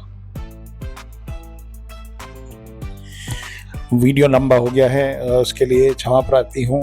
लगभग 1 घंटे का तो यही बन गया। अभी एक वीडियो और है तो पेट भर के खाइए और हमको याद रखिए कि एक आदमी पेट भर के भोजन दिया। इतने लंबे लंबे कोई वीडियो बनाता है क्या? मुझे तो नहीं पता, मैंने देखा ही नहीं। बनाते हैं लोग जो लाइव जो बनाते हैं ना, क्या बोलते हैं उसको, पॉडकास्ट में लंबे लंबे वीडियो रहते हैं। फिर नंबर 7 है कि पोर्ट्रेट के जो कमीशन होते हैं ना, बहुत लोग पोर्ट्रेट करते हैं। एक अगर हम पेंसिल की बात करें, खाली पेंसिल की, I am not talking about charcoal, graphite से अगर मान लीजिए कोई पोर्ट्रेट कर रहा है तो पोर्ट्रेट का एक कमीशन जो लोग करते हैं उसमें रियलिस्टिक पोर्ट्रेट में जो डेप्थ होता है और स्किन टोन दिखाने के लिए लोग हैचिंग का भी इस्तेमाल करते हैं, लेकिन कम लोग हैं जो सिर्फ हैचिंग से पोर्ट्रेट करते हैं। दे यूज स्मजिंग टेक्निक, क्योंकि रियली कोई क्लाइंट होगा बोलेगा कि नहीं मेरे को, उसको इतनी आइडिया हो कि नहीं मेरे को ना मेरा पोर्ट्रेट हैच करके बना के दीजिए, तो उनको लगता है पेंसिल की शेडिंग है तो पेंसिल शेडिंग। इसमें you can actually count each and every lines, तो ये लाइन की शेडिंग है, ये हैचिंग वाली शेडिंग है। तो मैं करता हूँ पोर्ट्रेट के कमीशन आर्ट हैचिंग में, क्योंकि उससे मेरे को संतुष्टि मिलती है। ये थोड़ा चैलेंजिंग होता है उस वाले स्मजिंग वाले टेक्निक से, ये थोड़ा ज़्यादा चैलेंजिंग होता है, क्योंकि इसमें वेरिएशन बहुत होते हैं और लाइन के फॉर्म अलग होते हैं और कंटूर अलग होता है। तो ये थोड़ा एक लेवल अप होता है अगर आप ग्राफाइट वाली शेडिंग कर रहे हैं। तो मैं अपने तजुर्बे से बता रहा हूँ भाई, कहीं लिखा नहीं है, आप करके देखिएगा, आप you will see the difference. Number 8, 8वां प्रोफेशन ये है कि चिल्ड्रन बुक इलस्ट्रेशन जब हम करते हैं ना, उसमें स्टाइलाइज शेडिंग हो या टेक्सचर ऐड करने के लिए हमको क्रॉस हैच और हैच हम करते हैं। चिल्ड्रन बुक में भी करते हैं। कॉमिक इलस्ट्रेशन तो मैंने शुरुआत में बताया ही था, कॉमिक इलस्ट्रेशन में हैचिंग का बहुत ज़्यादा इस्तेमाल होता है। बहुत ज़्यादा मतलब खाली लाइन ड्राइंग वाली एक अलग होती है कॉमिक, सिंपल जो किड्स के लिए होती है। जब हम रियलिस्टिक करते हैं तो बिना हैचिंग के तो हम टोनल वैल्यू दिखा ही नहीं सकते। अब थोड़ी सी टेक्नोलॉजी बढ़ गई है, यू गॉट फोटोशॉप, तो हम लोग कलरिंग का स्कोप के लिए छोड़ देते हैं सिंगल लाइन में, ताकि पेंटर जो है उसके अंदर डिजिटली पेंट कर सके।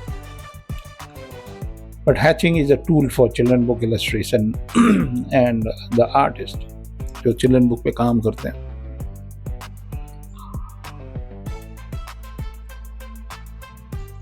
एक और तरीका है मतलब हैचिंग के लिए, आर्किटेक्चरल जो स्केचिंग होती है, जिसको हम लोग अर्बन स्केचिंग बोलते हैं। बहुत लोग हैं जो अर्बन स्केचिंग पे बहुत काम करते हैं। They have a group, they go on outdoors and they draw the buildings and the landscape and so many things। तो क्रॉस हैचिंग से ना वो जो बिल्डिंग है वो एकदम जो उसके ऊपर शैडो पड़ रहे हैं, लाइट पड़ रही है, वो एकदम क्रिस्टल क्लियर दिखाई देने लगती है। तो उसको मैं आर्किटेक्चरल स्केचिंग बोल रहा हूँ और अर्बन स्केचिंग भी बोल रहा हूँ। उसमें बहुत ज़्यादा ज़रूरत पड़ती है। अगर आप सिंगल लाइन से ड्राइंग बनाएंगे बिल्डिंग ना, तो सुंदर नहीं लगता है। अगर उसके ऊपर हैच करते हैं तब वो लाइट शैडो का प्रभाव अच्छे से दिखता है। देख रहे हैं शेडिंग के अंदर शेडिंग, क्या ज़बरदस्त कपड़ा निकल रहा है भाई। मेहनत लगता है, आसानी से नहीं बनता। तो बोलने वाला आर्टिस्ट देखा कभी आपने? एक आर्टिस्ट है जो बोलता रहता है दिलीप चौबे। नमस्कार, मैं हूँ दिलीप चौबे, बोलने वाला आर्टिस्ट। मैं क्लास में पढ़ाता रहता हूँ ना, तो मैं बोलता ही रहता हूँ। बाद में मैं सोचता हूँ यार, मैं सिर में दर्द हो रहा है, क्योंकि 5 बजे से बोलना शुरू करते हैं, रात के 10 बजे तक बोलता रहता हूँ। फिर आपके वीडियो बनाने के लिए भी बोलता रहता हूँ, अकेले में बोलता रहता हूँ। तो ऐसा ना हो कि लोग मेरा नाम ही रखते हैं बोलने वाला आर्टिस्ट। स्केच बाबा तो रख ही दिया लोगों ने। देखिए कपड़ा कितना अच्छा लगता है लाइन से ना।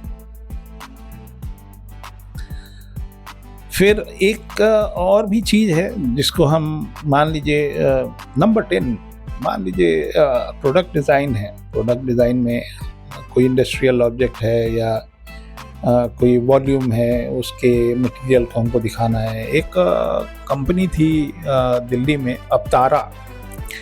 तो अवतारा में ना मेरे कुछ आर्टिस्ट स्टूडेंट थे उस ज़माने के, वो लोग वहाँ पे जॉब करते थे। तो मैंने पूछा कि क्या करते हो? तो बोला मैं इलस्ट्रेटर हूँ वहाँ पे। हम बोले अच्छा क्या बनाते हो? बोला सर कुर्सी टेबल बनाना होता है, और मतलब कुर्सी टेबल टाइप का नॉन लिविंग थिंग का ज्योमेट्रिकल फॉर्म वाली चीज़ें इलस्ट्रेशन में उनको करके देना होता था।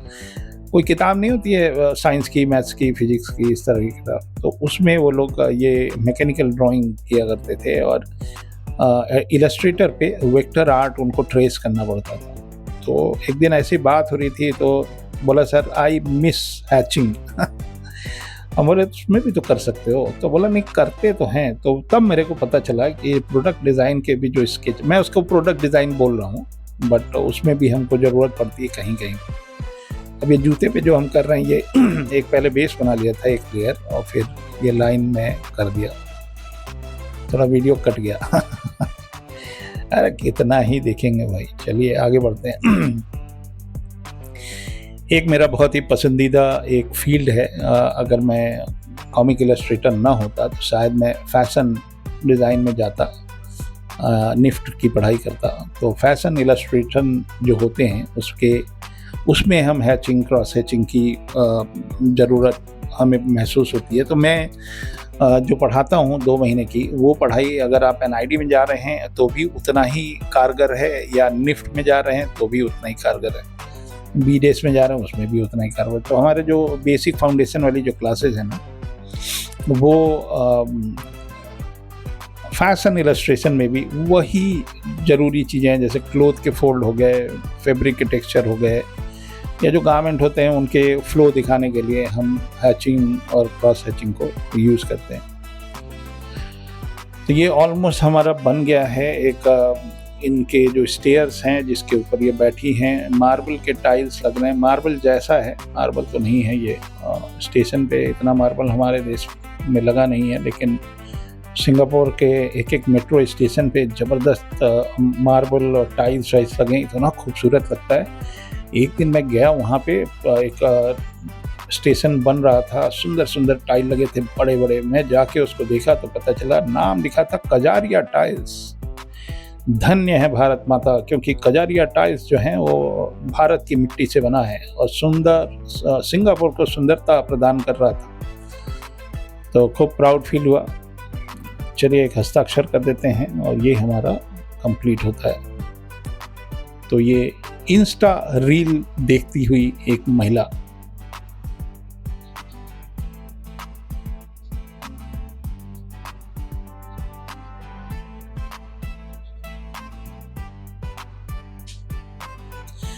गूगल मैप्स स्टेशन पे ये दृश्य हमको तुरंत दिख जाता है। मतलब 2 लोग उतरे और उतरते ही सबसे पहले एड्रेस लिखे कि भैया हमका जाए के हो, हम कैसे जइबे ये थोड़ा अवधि हो गया कि भैया इस एड्रेस पे हमको जाना है, कैसे जाना है। तो गूगल मैप हम तुरंत खोल लेते हैं, उस पर एड्रेस लिखते हैं। और मैं आप सभी लोगों को एक चेतावनी देना चाहता हूँ कि गूगल मैप पे हर समय भरोसा नहीं करना चाहिए।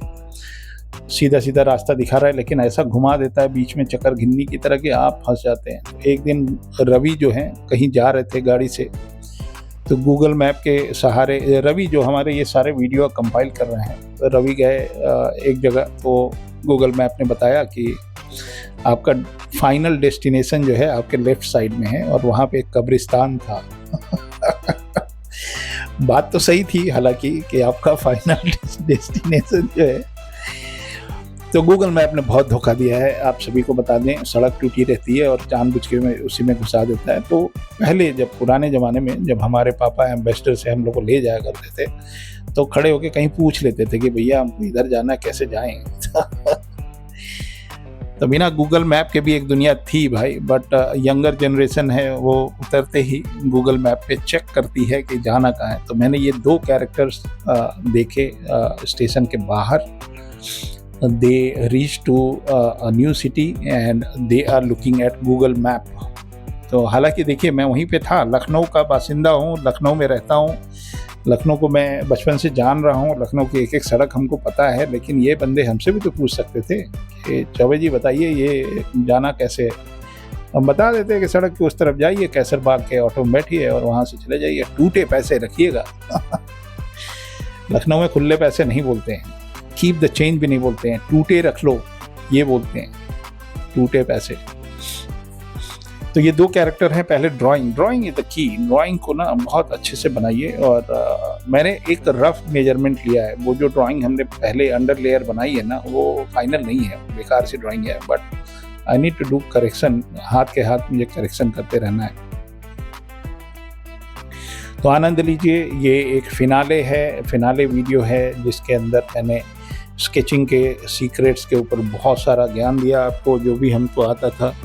पहला वाला जो वीडियो था वो स्केचिंग मैजिक के नाम से था, दूसरा स्केचिंग सीक्रेट है, वो एपिसोड 2 था जिसको आपने ऑलमोस्ट वायरल कर दिया है, 5000 तक पहुंच गया वो, और व्यूअर्स बहुत हैं, और 145 लोगों ने हमको उस वीडियो को देख के सब्सक्राइब किया। उनके अंदर दया भावना आई मेरे ऊपर कि बेचारा मेहनत कर रहा है और लगे हाथ मेरा। मैंने एक छोटा सा सेलिब्रेशन वीडियो डाला आपका धन्यवाद करते हुए कि हमारे अब 13,000 सब्सक्राइबर हो गए। इसी तरह से अपना प्रेम बनाए रहिए और बहुत कुछ सीखते रहिए। कोई आपके सवाल हो इससे रिलेटेड तो आप हमसे पूछ सकते हैं, कोई फरमाइश हो वो भी कर सकते हैं, लेकिन समय थोड़ा सा कम रहता है और ये एक तरह से ट्यूटोरियल भी है। आगे आने वाली जो पीढ़ी है उनको कुछ चीज़ें तो इससे मालूम चली जाएगा, जो वो इधर उधर परेशान होके गूगल पे घूमते रहते हैं, ढूंढते रहते हैं। तो बहुत सारे आंसर इस हमारी सीरीज से मिल गया। देखिए, एक जैसा टोनल वैल्यू हमने किया है ऊपर से नीचे तक। जो टिप्स मैं आपको बताया हूँ वो सारे इसमें मैं लागू कर रहा हूँ कि जहाँ पे लाइट है वहाँ पे नहीं करना है, स्किन के लिए अलग करना है, हेयर के लिए अलग करना है। तो ये सारे टिप्स में ऐसा ही नहीं है कि मैं सिर्फ ऐसे ही कहीं से पढ़ के आपको बोल दिया। ये सब मेरे प्रैक्टिकल टिप्स हैं जो मैं रोज़ अपने काम में इस्तेमाल करता हूँ। कॉमिक इलस्ट्रेटर हूँ ही तो मैं तो बताऊँगा ना। अच्छा, अब आते हैं नंबर 12, किस प्रोफेशन में हम लोग ये सारे टेक्निक यूज़ करते हैं। तो नंबर 12 है game art. Game asset design जो होते हैं ना, गेम आर्ट, उसके अंदर हम ये वाले टेक्निक बहुत यूज़ करते हैं। प्रॉप डिज़ाइन है। मेरी जो क्लासेस होती हैं हर साल हर बैच में एक प्रॉप डिज़ाइन का एक क्लास होता है मैट पेंटिंग के बाद। तो बच्चों की फरमाइश रहती है, सर वो वाला जब क्लास करेंगे ना तो एक बार मैं और करना चाहता हूँ। सब लोग आ जाते हैं और फिर मज़े लेते हैं। तो डिजिटल जब पढ़ाई होती है तो प्रॉप डिज़ाइन में कंटूर लाइन से बहुत फ़ायदे होते हैं। उससे ना आपको शेप डिफ़ाइन करने में आसानी हो जाती है कि पर्सपेक्टिव चेक हो जाता है, बहुत सारी चीज़ें हैं उसके अंदर। वेपन डिज़ाइन में हम गेम आर्ट में हैचिंग, क्रॉस हैचिंग यूज़ करते हैं, कॉस्ट्यूम्स में यूज़ करते हैं, और जो फैंटेसी वाले जो हम एसेट बनाते हैं, जादुई नगरी और उड़ने वाला मशीन और इस तरह की चीज़ें जो होती है ना फैंटेसी वाली गेम आर्ट में, तो वो उसमें काम आता है ये। और एनवायरनमेंट नंबर 13, जैसे कि मैंने बताया ना, एनवायरनमेंट डिज़ाइन में अगर आप एक पहाड़ बनाएंगे, बचपन में बनाते थे पहाड़, 2 लाइन खींच दिए वी शेप में, उल्टा वी शेप में, तो वो पहाड़ बन गया। लेकिन हम लोग का लेवल थोड़ा अलग है ना, अगर आप प्रोफेशनली काम कर रहे हैं तो माउंटेन्स हैं, फॉरेस्ट हैं, टूटी फूटी बिल्डिंग्स हैं, या शहर है, सिटीस्केप है, तो उसमें डेप्थ क्रिएट करने के लिए हम हैचिंग और क्रॉस हैचिंग यूज़ करते हैं। एक और विद्या या एक विधा या एक फील्ड है जहाँ पे इसको नंबर 14 मान लीजिए कि जो क्रीचर डिज़ाइन हम डिज़ाइन करते हैं ना, कंसेप्ट आर्ट वगैरह गेम में ही करते हैं, कॉमिक में भी करते हैं। क्रीचर डिज़ाइन में ना स्किन के जो टेक्सचर होते हैं, या मछली जैसे होते हैं ना उसके स्केल्स होते हैं, या फर होता है, या ऑर्गेनिक फॉर्म्स होते हैं, बाल होते हैं, उसमें हमको हैचिंग क्रॉस हैचिंग से मदद मिलती है। और इस वजह से हम उसको बहुत एक इम्पॉर्टेंट टूल मान लेते हैं उसके अंदर भी। एक जो है अलग टाइप का बिजनेस है। मैंने साउथ ईस्ट एशिया बहुत बखूबी घूमा है, बहुत अच्छे से घूमा है। तो और मैंने 2 स्टूडेंट मेरे लाइफ में ऐसे भी आए जो कि टैटू डिज़ाइन करते थे। एक अभिषेक हैं, मुंबई में रहते हैं, बंगाली हैं लेकिन मुंबई में रहते हैं। तो टैटू डिज़ाइन में हम हैचिंग करते हैं।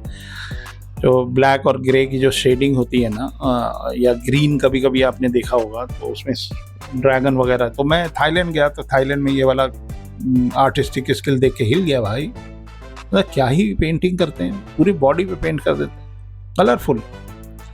तो मैं ध्यान से देख रहा था तो हमने देखा कि ये तो रेंडरिंग किए पड़े हैं भाई, हैचिंग वैचिंग करके क्रॉस हैचिंग से टैटू बन रहा है। फिर एक जब हम कॉलेज में पढ़ा करते थे ना, तो नंबर 16 एक जब कॉलेज में पढ़ा करते थे, प्रिंट मेकिंग और एक एनग्रेविंग टाइप का एक स्टाइल का एक आर्ट है। आज भी बहुत लोग प्रिंट मेकिंग करते हैं। लिनो कट हम लोगों ने किया है, फिर एनग्रेविंग भी किया है। तो ट्रेडिशनल तरीका है वो लाइन बेस्ड रेंडरिंग टेक्निक का, फिर उसका एक इम्प्रेशन लिया जाता है। ट्रेडल प्रेस था हमारे यहाँ पे, तो ट्रेडल प्रेस पे लगा के जैसे ब्लॉक प्रिंटिंग होता है ना, वैसा ही कुछ।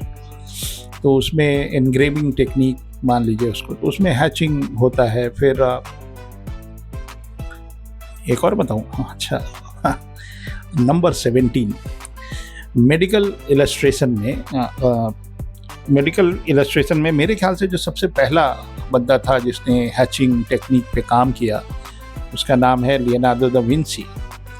तो उन्होंने बॉडी डिसेक्ट करके जो स्केचेस बनाए थे लीवर के, हार्ट के, इसके उसके, तो अगर आप उसको ध्यान से देखेंगे तो इंक एंड पेन है, क्रोकेल निब से उन्होंने ड्रॉ किया होगा और ब्राउन इंक से काम किया था, और उसमें खूब हैचिंग किया है उन्होंने। कुछ फूल पत्ती पे भी काम किया। तो ये मेडिकल इलस्ट्रेशन में जो बॉडी स्ट्रक्चर होते हैं या एनाटॉमिकल एक्सप्लेनेशन को क्लियर करने के लिए हम लोग इसको यूज़ करते हैं। तो एक फेस हमने बना लिया,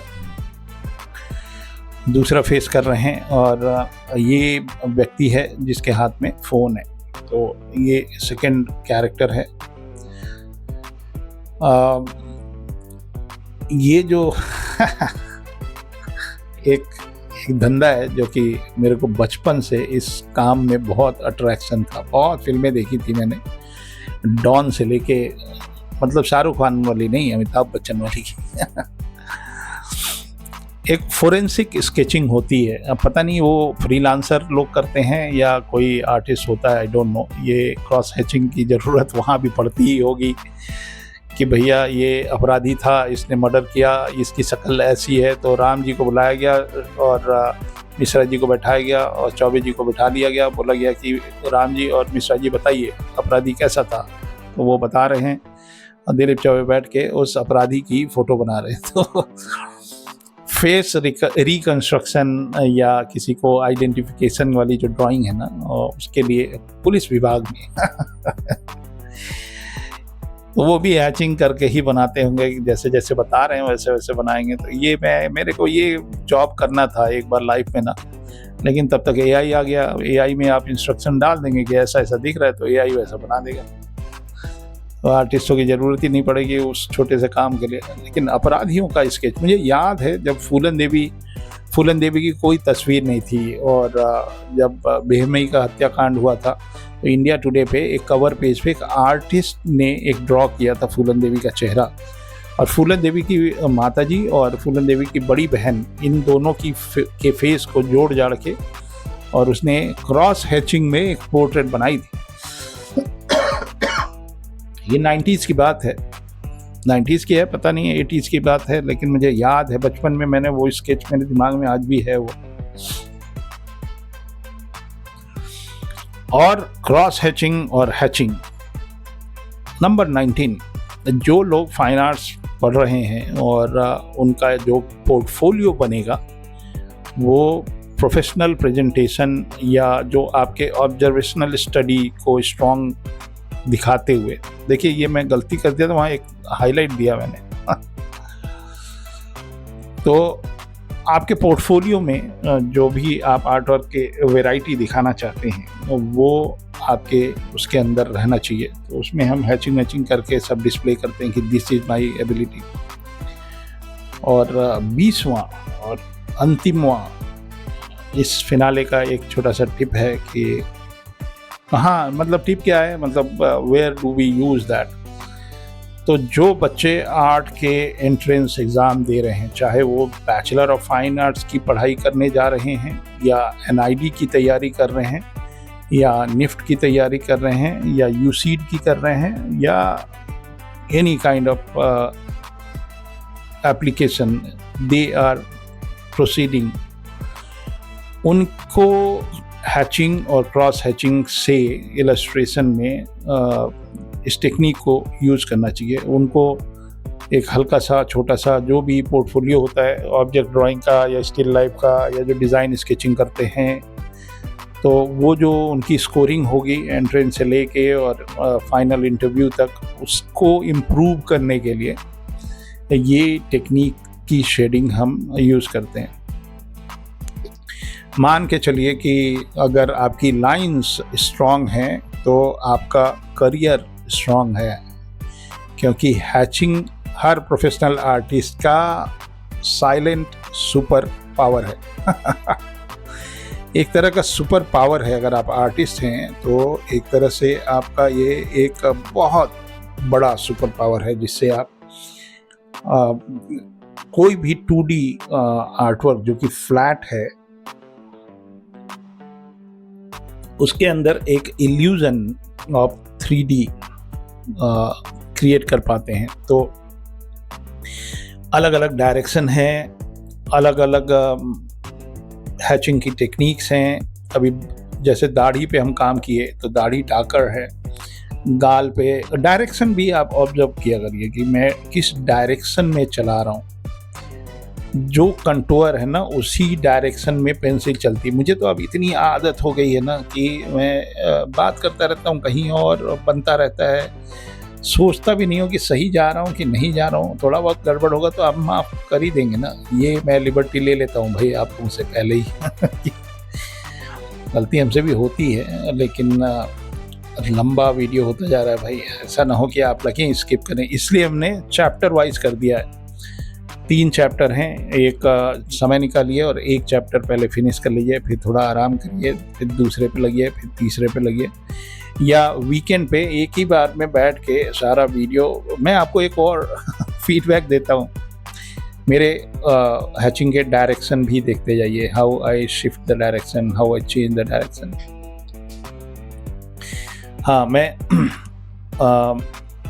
एक मेरे को बहुत सारे लोग इस तरह के मेरे व्यूअर हैं जो कि क्या करते हैं कि जब भी उनको कोई सफ़र पे जा रहे हैं, कहीं ट्रिप है उनका, रोज़ का 1-1.5 घंटे की ट्रैवलिंग होती है, तो मेरा एक वीडियो लगा लेते हैं और मुझे बता भी देते हैं कि देखिए यहाँ मैं थोड़ा सा मिटा के ना, यहाँ एक कोर हाईलाइट सा दिख रहा था, फिर उसको मैं मर्ज कर देता हूँ।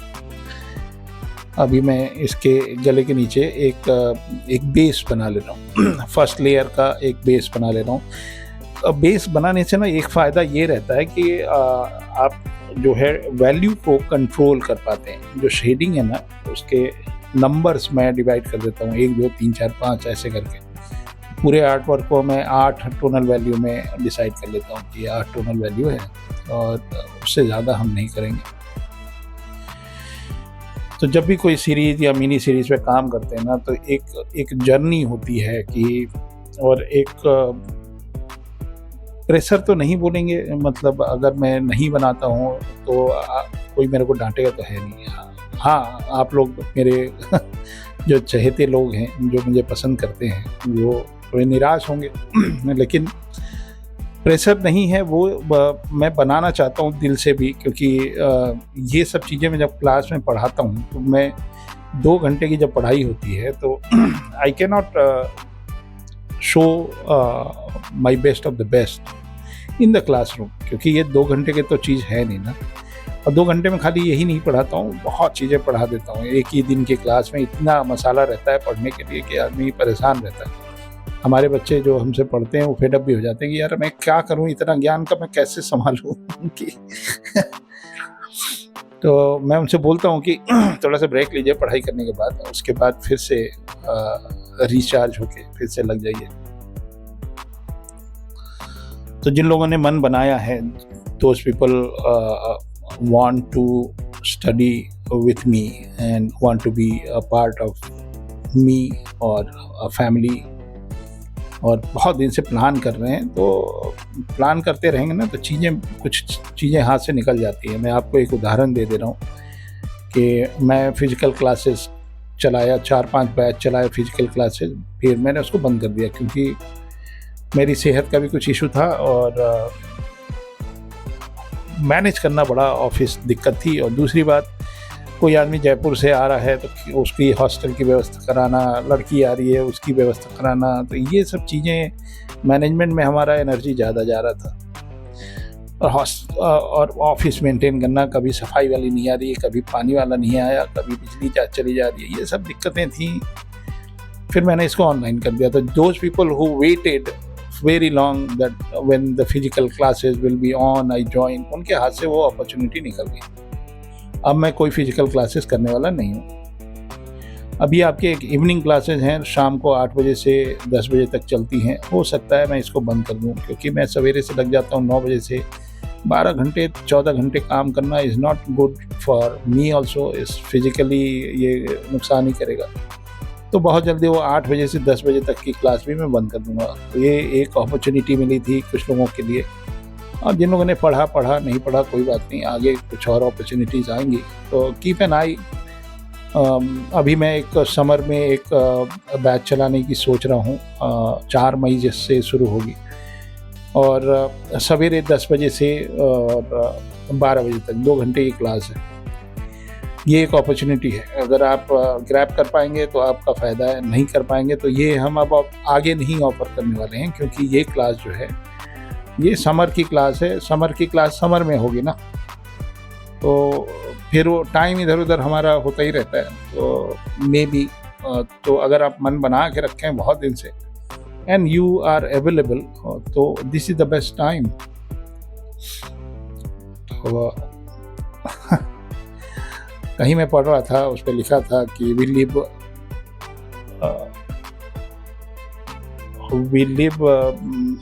एक दिन के लिए हम जीते हैं, ऐसा कुछ था, मुझे याद नहीं आ रहा। लेकिन इसका दूसरा तरीका यह है कि हम रोज़ जीते हैं, मरते एक ही बार हैं। तो रोज़ जीने वाली कहानी है। जो भी अपॉर्चुनिटी मिलती है यू शुड ग्रैब देम, अगर आपने मन बनाया। और अगर आप मन बना रहे हैं तो टेक योर टाइम, वो जल्दीबाजी नहीं है।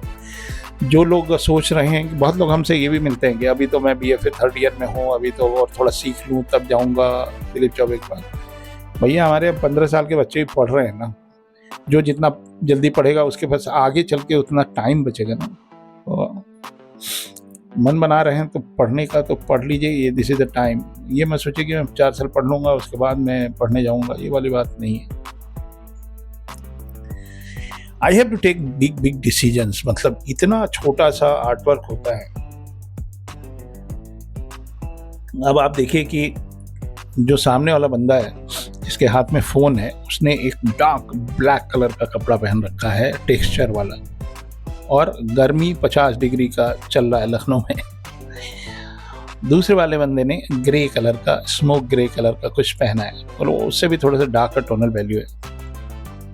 हाथ जो है उसके, और इन दोनों की लाइट लेफ़्ट से आ रही है, बहुत अच्छी वाली लाइट है। जो इनका बैग है ये लेदर का है, और उसके अंदर भी बहुत वही वाली कहानी है, शेडिंग के अंदर शेडिंग।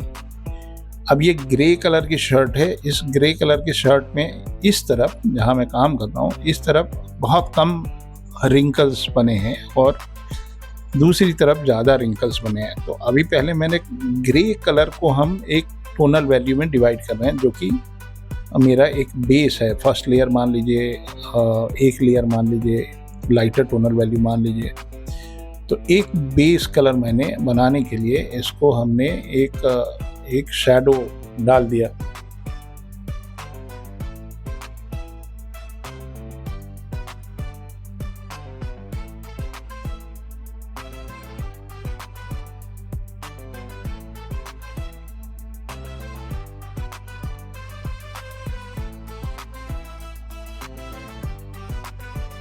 तो ये टी शर्ट है जिसके अंदर आप देखिए कि ये कॉलर नहीं, जहाँ पे ये बटन लगे हैं वहाँ पे एक अच्छा सा एक शैडो हो रहा है जिससे वो उभार दिख रहा है। और यहाँ पे ये एक शैडो आ रहा है हल्का सा। ये जो मैं बता रहा था ना कि फोल्ड के शैडो या फोल्ड के वैल्यूज थोड़े अलग होते हैं। ये मैं एक एक फोल्ड काउंट कर रहा हूँ। अब देखिए यहाँ पे ये शर्ट, मेरी ड्राइंग थोड़ी सी छोटी थी, शर्ट में बना रहा हूँ। टी शर्ट का हाथ है, ये मैंने थोड़ा सा पहले मैच किया, उसी टोनल वैल्यू से मैच किया। इसको मैं बोल रहा हूँ फर्स्ट लेयर, पहला लेयर लगा दिया। और लाइंस हैं, सारी एक एक लाइंस है, और इसमें एक हल्का सा शैडो है। तो शैडो अभी मार्क किया, मार्क करने का मतलब है उसको स्मज नहीं किया। और यही होता है कंट्रोल करके रखना टोनल वैल्यू को कि कहाँ पे लगा दें, कहाँ पे नहीं लगाएं। तो अब धीरे धीरे आप देखो वो इवॉल्व होना शुरू हुआ, हल्का सा आपको एक फोल्ड सा महसूस हुआ वहाँ कपड़े का। तो ये बहुत सिंपल सी चीज़ है जो बिगिनर्स हैं उनके लिए ये थोड़ा सा चुनौतीपूर्ण होता है शुरुआत में, और ऐसा नहीं है कि इट्स इम्पॉसिबल। तो अब इनके भी करूं। अब इनका शर्ट जो है उन पहले वाले किरदार से थोड़ा डार्क। तो डार्क है इसका मतलब नहीं कि पूरा काला काला भर दिया, कंट्रोल करके चलिए कि 2 लेयर में करेंगे, 3 लेयर में करेंगे। तो लेयर वाइज है, इसीलिए तो फोटोशॉप ने लेयर बना के रखे हैं। तो फोटोशॉप एक बहुत ही अच्छा सॉफ्टवेयर है डिजिटल कलरिंग के लिए। आजकल तो बहुत सारे नए नए आ गए। कुछ क्रेटा, कोई बता रहा था कि क्रेटा इज एकदम फोटोशॉप की तरह है। और वो ये भी बता रहा था कि टैब में कुछ लोग यूज़ करते हैं, बहुत सारी चीज़ें भाई।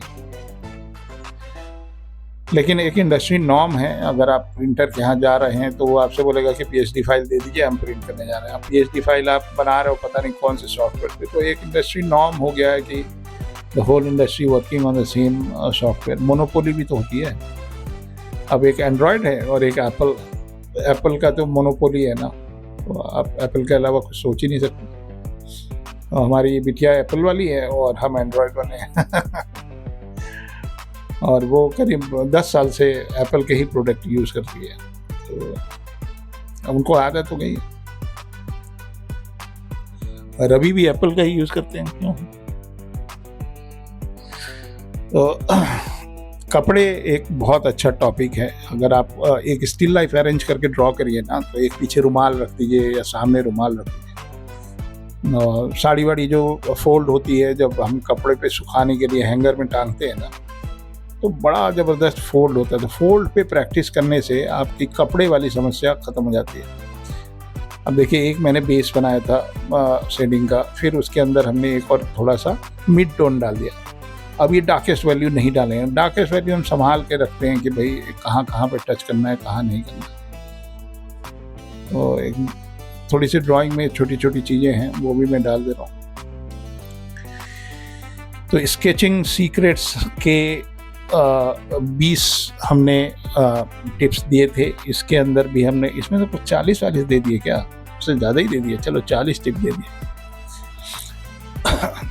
तो वही है, मतलब अगर एक सही से ट्यूटोरियल बनाया जाए जिसमें जितने भी मिसकैलकुलेशन, मिसअंडरस्टैंडिंग, मिथ, ये सारी चीज़ों का एक रिप्लाई हो जाए, तो वो मेरे को अच्छा लगता है कि आपके पास कोई और सवाल ही ना बचे। इसके अंदर टिप्स जितने हैं वो सब मैंने शेयर किए हैं, क्या क्या मैं यूज़ करता हूँ, कैसे यूज़ करता हूँ। ड्राइंग इज़ द की, बार बार मैं बोल रहा हूँ ना। तो मैं एक एक पार्ट का, देखिए ये सब लाइव ड्राइंग बना रहे हैं, मतलब ये नहीं कि कहीं से रफ बनाया। एकदम रफ वाला स्केच आप देख सकते हैं, वो मेरा बेसिक मेजरमेंट था, अरेंजमेंट था कि कहाँ से कहाँ तक मुझे रखना है। ये हाथ की ड्राइंग, इसी के अंदर उन्होंने फ़ोन पकड़ रखा है। फ़ोन बहुत विजिबल नहीं है, बट जाहिर सी बात है ये गूगल मैप ही चेक कर रहे हैं। गूगल मैप की एक और खासियत है, पहले तो हमको भी नहीं पता था ना। मतलब मैं आपको एक बात बताऊं, गूगल मैप नहीं होने के नुकसान भी थे पहले। एक बार मैं पूना आया सिंगापुर से, और मेरी बिटिया वहाँ सिम्बायोसिस में पढ़ रही थी, और सीधे सीधे मैं पूना आया, और उसने मुझे बता दिया था कि ये वाला अपार्टमेंट है, वहाँ पे आना है। मैं वहाँ से आया, सीधा टैक्सी लिया और एयरपोर्ट से, और फिर टैक्सी से चला आया उसके अपार्टमेंट में। अब अपार्टमेंट में अच्छा, मैं जब सिंगापुर से चला तो मेरा फ़ोन काम कर रहा था। मैंने उससे बात की। बात करने के बाद जैसे ही यहाँ पे आते हैं इंडिया में, तो इंटरनेशनल सिम कार्ड था नहीं हमारे पास, उस समय होती भी नहीं थी फैसिलिटी। और पीसीओ सारे बंद हो गए, दुनिया के जितने पीसीओ और आईएसडी, क्योंकि सबके पास मोबाइल हो गया। गूगल मैप था नहीं। तो चलो, अब मैं उससे बात कैसे करूं, और मुझे शर्म आती है किसी से कि अपना फ़ोन दीजिए, मुझे कॉल करना है। कोई दिख भी नहीं रहा था, रात के 12 कुछ बजे रहे थे। बहरहाल कोई मिल गया, उसे फिर मैंने कॉल किया तो वो आ गई, पिक कर ली। और उनके स्कूल में कोई एनुअल फंक्शन टाइप का कुछ चल रहा था, तो ये सब दिक्कतें होती हैं मोबाइल ना होने के कारण। फिर मैं बहुत सालों तक तो मुझे ये पता ही नहीं था कि गूगल मैप ऑफलाइन भी यूज़ कर सकते हो, मतलब उसको डाउनलोड कर लो और उसके बाद लंबा हम ट्रैवलिंग करते हैं तो हम तो डेटा पे ही देखे थे, डेटा ख़त्म हो जाता था। तो ये गूगल मैप में ये सब सुविधाएं भी हैं, आदत भी है, मतलब कोई भी सामान बहुत इजीली मिल जा रहा है। अगर आप कहीं निकले हैं, किसी से पूछने की ज़रूरत नहीं है कि कहाँ जाना है, टुंडे कबाब जाना है चौक पे, कैसे जाएं, तो गूगल से पूछ लो, गूगल बता देगा। तो आदत हो गई है हम लोगों को। तो ये थोड़ा बहुत, और हम इतना सही फ़ोन दिख रहा है, जरा सा फ़ोन दिख रहा है, मैंने उतना सही बना दिया। अब ये जो हाथ के अंदर ना बहुत अलग अलग उनकी नसें दिखाई दे रही हैं, और यही है realistic version kind of thing. तो इतना लंबा वीडियो बनाया, और आराम से देखिएगा, ये वीकेंड वीडियो मान लीजिए इसको। और जो बच्चे हैं जो पढ़ाई कर रहे हैं उनको देखना चाहिए। जो लोग, मुझे बड़ा ओवरवेलमिंग हो जाता है जब पता चलता है कि स्कूलों में भी ये कई जगहों पे वीडियो चला दिए जाते हैं, और मेरी रिस्पॉन्सिबिलिटी बढ़ती जाती है। मतलब सोच समझ के बोलना पड़ता है भाई।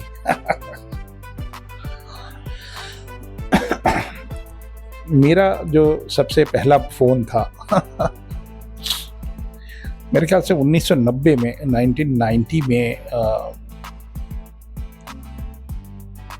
मैं बम्बई गया था। बम्बई में 90 में नहीं, मेरे ख्याल से 93 में, मुझे ठीक से याद नहीं आ रहा, सॉरी है। तो एक नोकिया का एक फ़ोन मैंने ख़रीदा था, उसके अंदर एक एंटीना निकला रहता था और बहुत महंगा होता था। तो पहला फ़ोन मेरा नोकिया का था। उसके बाद एक मैंने मोटोरोला का एक फ़ोन किया था। मोटोरोला भी नंबर 2 था, नोकिया तो हमेशा से नंबर 1 था भाई। फ़ोन जब शुरुआत हुआ था ना, फ़ोन N90 ख़रीदा था मैंने। एक कुछ 55-56 कुछ इस तरह का हिंदी में कुछ वर्ड बोला करते थे नोकिया का, वो बड़ा फेमस था। क्या नाम था नंबर? 5500। लोग बोलते थे उस फ़ोन से किसी खोपड़ी मार दो तो वो आदमी मर जाएगा, लेकिन फ़ोन नहीं टूटेगा। उसके ऊपर कार चढ़ा दो फ़ोन नहीं टूटेगा, ऐसी कहावतें थी। तो लेकिन मेरे पास एक मोटोरोला का फ़ोन था, और मैं गया था लंदन।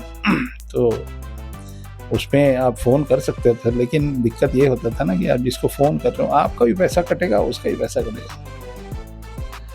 और उसमें कुछ 16 पिक्सल का एक कैमरा भी लगा था, बहुत छोटा सा, स्क्वायर में फ़ोटो आता था। तो लंदन की कुछ हमारी यादें हैं, वो उस फ़ोन से हमने निकाली थी। बड़ा गंदा सा फ़ोटो आता था, इसके लिए मुझे डिजिटल कैमरा लेके, एक मेरे पास सोनी का था, वो लेके चलते थे। तो ये सब फ़ोन ही कितनी ज़बरदस्त हो गया है, मतलब। तो फ़ोन पे धीरे धीरे, मतलब मैं सिंगापुर में था, 2008-9 की बात है। तो उस समय तक व्हाट्सएप नहीं था, वो आने ही वाला था शायद, नहीं आने वाला नहीं था। तो उस समय एक कल्पना हो सकती थी कि किसी का फ़ोटो देख के आप फ़ोन कर रहे हो, मतलब यू कैन सी हिम और हर, एंड जिसको आज हम वीडियो कॉल बोलते हैं। तो ये कल्पना थी कि ऐसा कभी संभव हो सकता है क्या, आईटी टेक्नोलॉजी से। देखिए मैं उसी में ना टेक्सचर भी बना रहा हूँ, इनके जो काले कपड़े का जो टेक्सचर है, और पहला वाला बंदा है उसके कपड़े में फोल्ड्स कम हैं, दूसरे वाले बंदे में फोल्ड्स डिफरेंट हैं, और कलर टोनल वैल्यू भी अलग है। तो I am implementing the all 20 secret, 30 secret, 40 secrets in this just a simple illustration hatching के। अगर ग्राफाइट हटा दें और इसको मैं बॉल पेन से करता हूँ, तो बॉल पेन से आप हैचिंग से ही आपका प्रोडक्शन निकलेगा। या आप माइक्रोन ले लें, माइक्रोन ही बोलते हैं ना, हाँ, माइक्रोन का एक नंबर का या 0.1, 0.2 ऐसे कुछ आता है, उससे आप करेंगे। तो उसमें आप फोटोग्राफिक सेटिंग तो नहीं कर सकते ना, you need to create tonal value using lines only. तो अभी मैंने बेस बना लिया। मैं भी कभी कभी ना संभल के चलता हूँ। अब ये जो हाथ जो बना है ना, उस पर जो लाइट है, that will be my focus. तो हमको पीछे वाले हिस्से में जब हम डार्कर वैल्यू डालेंगे तभी तो सामने वाले हिस्से में लाइट निकलेगी। तो ये हैचिंग हो रही है बढ़िया वाली।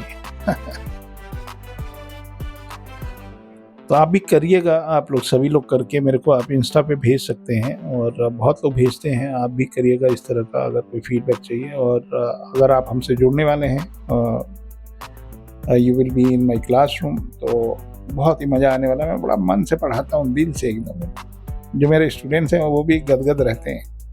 उनके भी रोज़ मैं देखता रहता था, बुद्धिवर्धन होता रहता है। रोज एक लाइट बल्ब जलता है उनके दिमाग में कि हो रही। तो देखिए वो जो लेदर का बेल्ट है वो थोड़ा सा डार्क वैल्यू हमने डाल दिया। अब ये कपड़े में हल्का हल्का वैल्यू डाल रहा हूँ। एकदम जो डार्केस्ट टोनल वैल्यू है उसके लिए मैं पेंसिल को रगड़ के और एकदम डार्क वाला कर दिया। हाथ का जो स्किन है वो यहाँ पे जहाँ लाइट है ना, उसके लिए हमने पहले बेस बना लेते हैं। बेस बनाने के बाद कितना रखना है कितना नहीं रखना है, तो डिसीजन मेकिंग भी चलती रहती है। देखिए यहाँ पे ये एक शैडो है, लेकिन बहुत हार्श वाला नहीं है।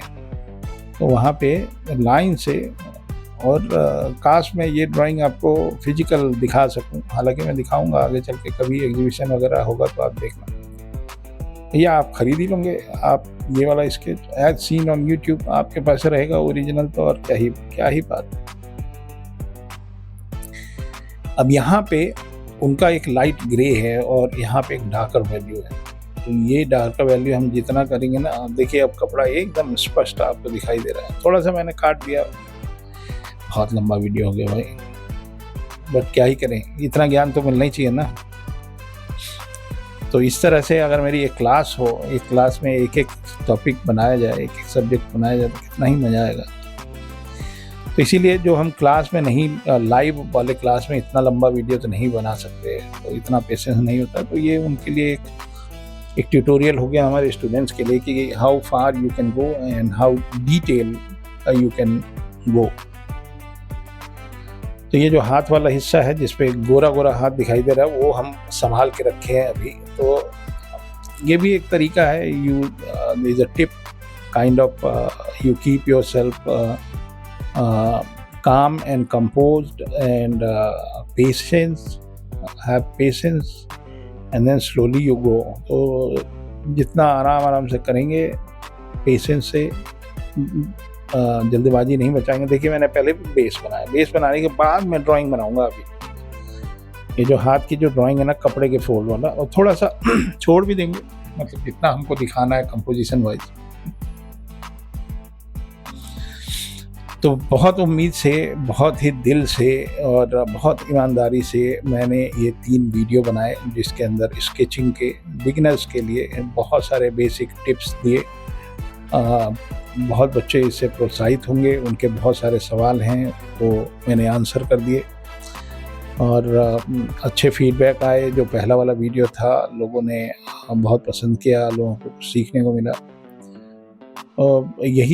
यही है एक प्रेरणा स्रोत मेरे लिए कि ये कला जो है ज़्यादा से ज़्यादा लोगों तक जाए, और हमारा देश क्रिएटिविटी में एक हब बने, और इंडिया के आर्टिस्ट इंडिया की पहचान बने कि if you want great artist you should go to India and find people. तो ये क्रिएटिव इंडस्ट्री में एक तरह का योगदान ही है, मतलब अवेयरनेस करना, इस काइंड ऑफ लोगों को एक मार्गदर्शन करना। तो यही एक मोटिव है इस वीडियो सीरीज़ का।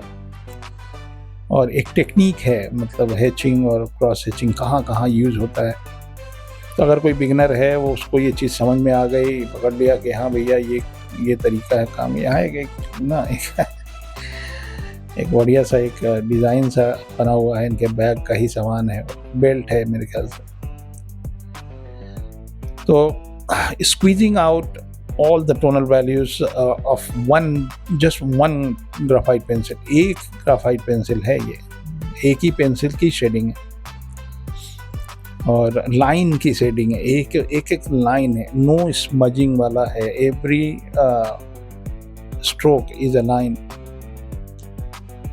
तो मुझे तो बहुत आनंद आया इस सीरीज़ को करके, और आज फिनाले है, अगला सीरीज शुरू होगा या देखते हैं, एक दो सोलो आएंगे, फिर हमारे 30 ग्रेट वॉरियर्स ही हैं। और एक मैंने अभी ट्रेलर देखा परशुराम के एनिमेशन मूवी का, तो this is going to be the next Narasimha Avatar जैसा सक्सेस।